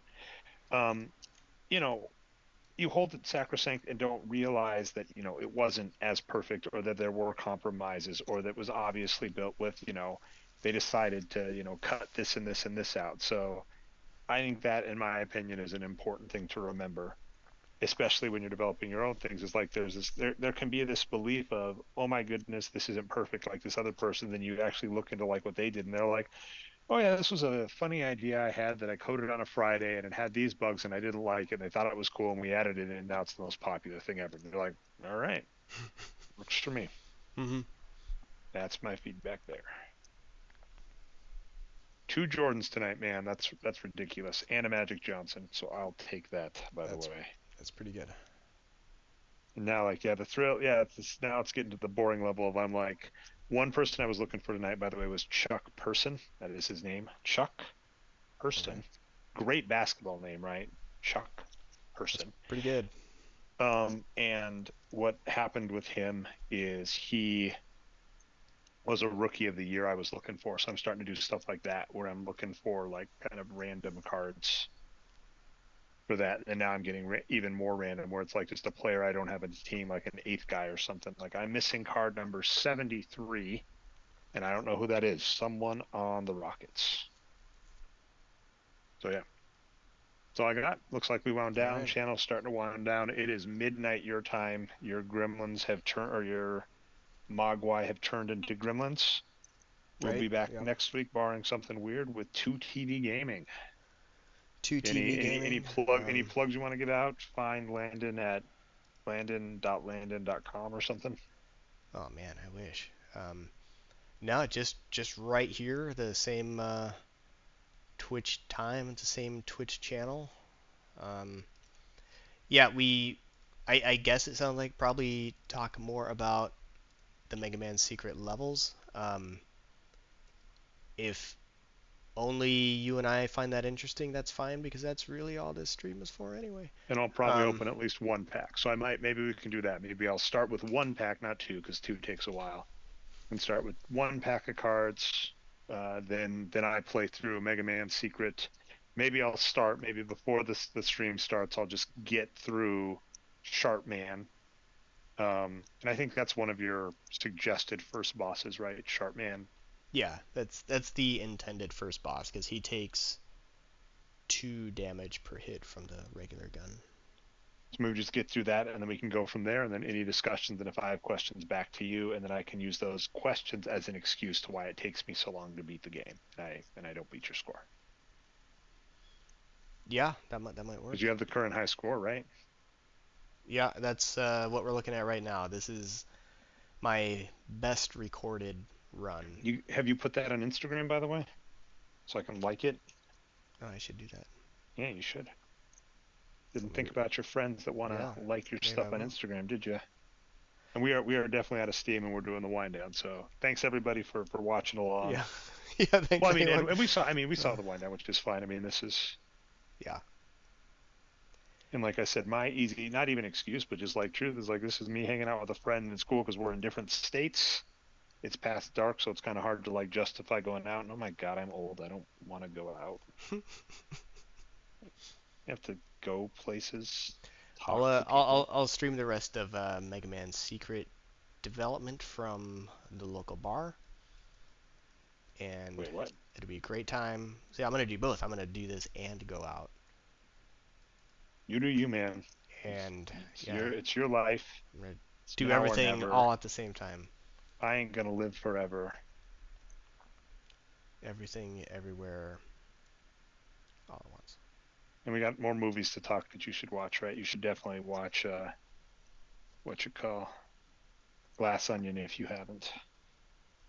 So that I can, it's Yeah, like my favorite. This will be the last thought I leave you with. Like one of my favorites was Ford versus Ferrari, which is a movie I'm like, Landon would like that.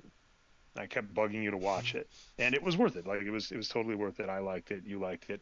You yeah. finally watched it. We had like a 2 word. You're like, what'd you think? You're like, it's good. And I was like, yeah, I thought so too.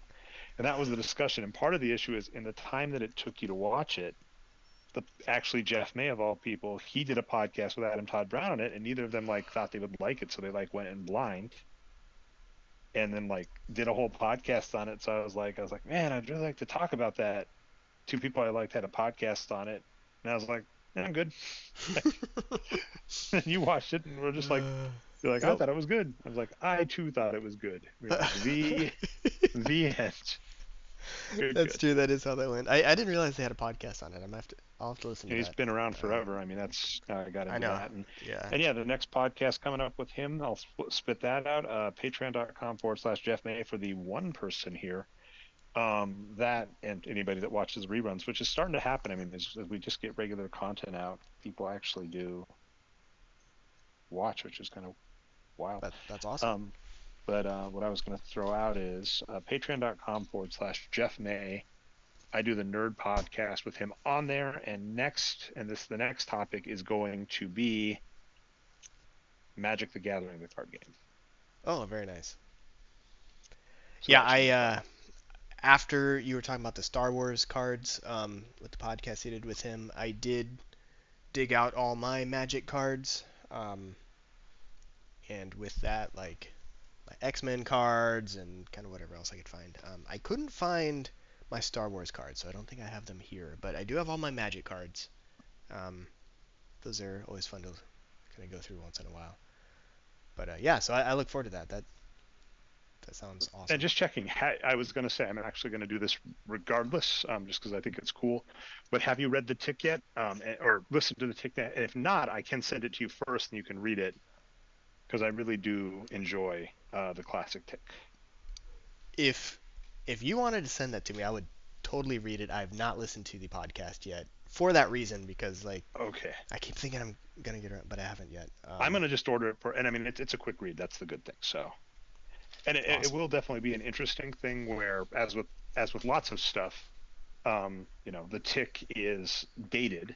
So very much like these vintage games, there are parts of it that are just like, oh my gosh, this is remarkable, amazing, and then parts are like, ah, it didn't age well, and in some ways that's fun to look at, right? When you look at like vintage stuff, especially when it's brand new. And that was why like the Ewoks movies were such a fun one for you to both watch for the podcast, because that is an episode Mm, we did on patreon.com/Jeff May, the nerd podcast with Dre and Jeff. We did the Ewoks movies, and I am like hyper nostalgic for those movies. I grew up on them. Some of my AOL Instant Messenger screen names were based on them. I got in a fight at a laser tag arena with the management about using the name Wicked. True story. They were like, really? it's an offensive name. What? And I was like, what about Wicked Wicked? And they're like, no one knows what a Wicked is. And someone named themselves Wicked Wombat. And they're like, that's fine. And I was like, what is, I don't know. It was, I've used that before to seed a comment. This is a fun one to think about. What is one of the stupidest arguments you've ever been involved in that you to this day know you were right about and still think that way? And that's like mine. I'm like, this was a ridiculous argument. I kept it up way longer than I should have because I was like trying to get to use the name. And to this day, I'm like, I was still right. For sure. I would have to think about that question. I don't have any off the top of my head, but Look at yeah. Mister has a normal life. Look, I just try to just leave the past behind. Just don't worry about all You the say as you negative energy. reprogram your childhood for fun. Touche. Yeah, cool. So definitely look forward to that. Um, again, I've got nothing else to say other than yeah, hope we can continue this next week. I think that would be fun. Like, I'm not surprised this is taking a couple of episodes, nights, to get through this. But like I said, I this was a secret project. I spent 6 months telling literally nobody about it, and then you kind of Well, bottle you up a did whole that in bunch of kind of a stuff you want weird to way. talk about. You told all of us about it. You were like, you told, Yeah. and we're like, what is it? And like I said, the good news is it exceeded expectate, which is like what you want, because you could, and like I said, it would have been amusing in that you could have done Square Deanna Jones, which you did do as a proof of concept, and I would have Mhm. been like, that's pretty cool, and most people are like, that's pretty cool, which would be the appropriate response. And then like you did this, and I'm like, what the hell? Like this, that skirts that thin line. Like you go in a back room and they're like all the threads, and you're like, what did you do? I say as I'm documenting myself unpacking trading cards every night. It's Right. scrapbooking. It's glorified scrapbooking, but it is so relaxing, man, to put like cards in the sleeve and then put them in stuff. Like it's actually therapy. Like I don't know, it's very I, good. I I believe it. Yeah, for sure. No, really reliving our childhoods, reliving the 90s. That is what this stream is about, apparently. Which I am okay with. I'm all for that. All Um, right, well, I will let that be the call. It was very nice talking to you. I'm going to try and do a few things before bed. Next week, another speed run with a director's commentary as it's going on. So we can also like a games done quick kind of thing where I try and speed run the game and ask. I don't know if you've seen those like the speed running videos for games done quick. Like usually like the person who knows the game is trying to do it really fast and can't comment, and then they have people that know the game really well as they're doing it, being like, "Oh, this is a pixel perfect jump that they have to come up on," and they'll be like, "Oh, this is the easiest screen in the game. I did it as a proof of concept, and I'll die there 3 times," and you'll be like, "Well, that's good." yeah, and that might be a good format for it actually, since it is just kind of going through the levels. That's that's literally the whole game, just the levels. But all right, cool. Yeah, I guess I will let you go then. This has been fun, and yeah, we'll aim for that next week. Sounds good. Talk to you later, everybody. All right, have a good night.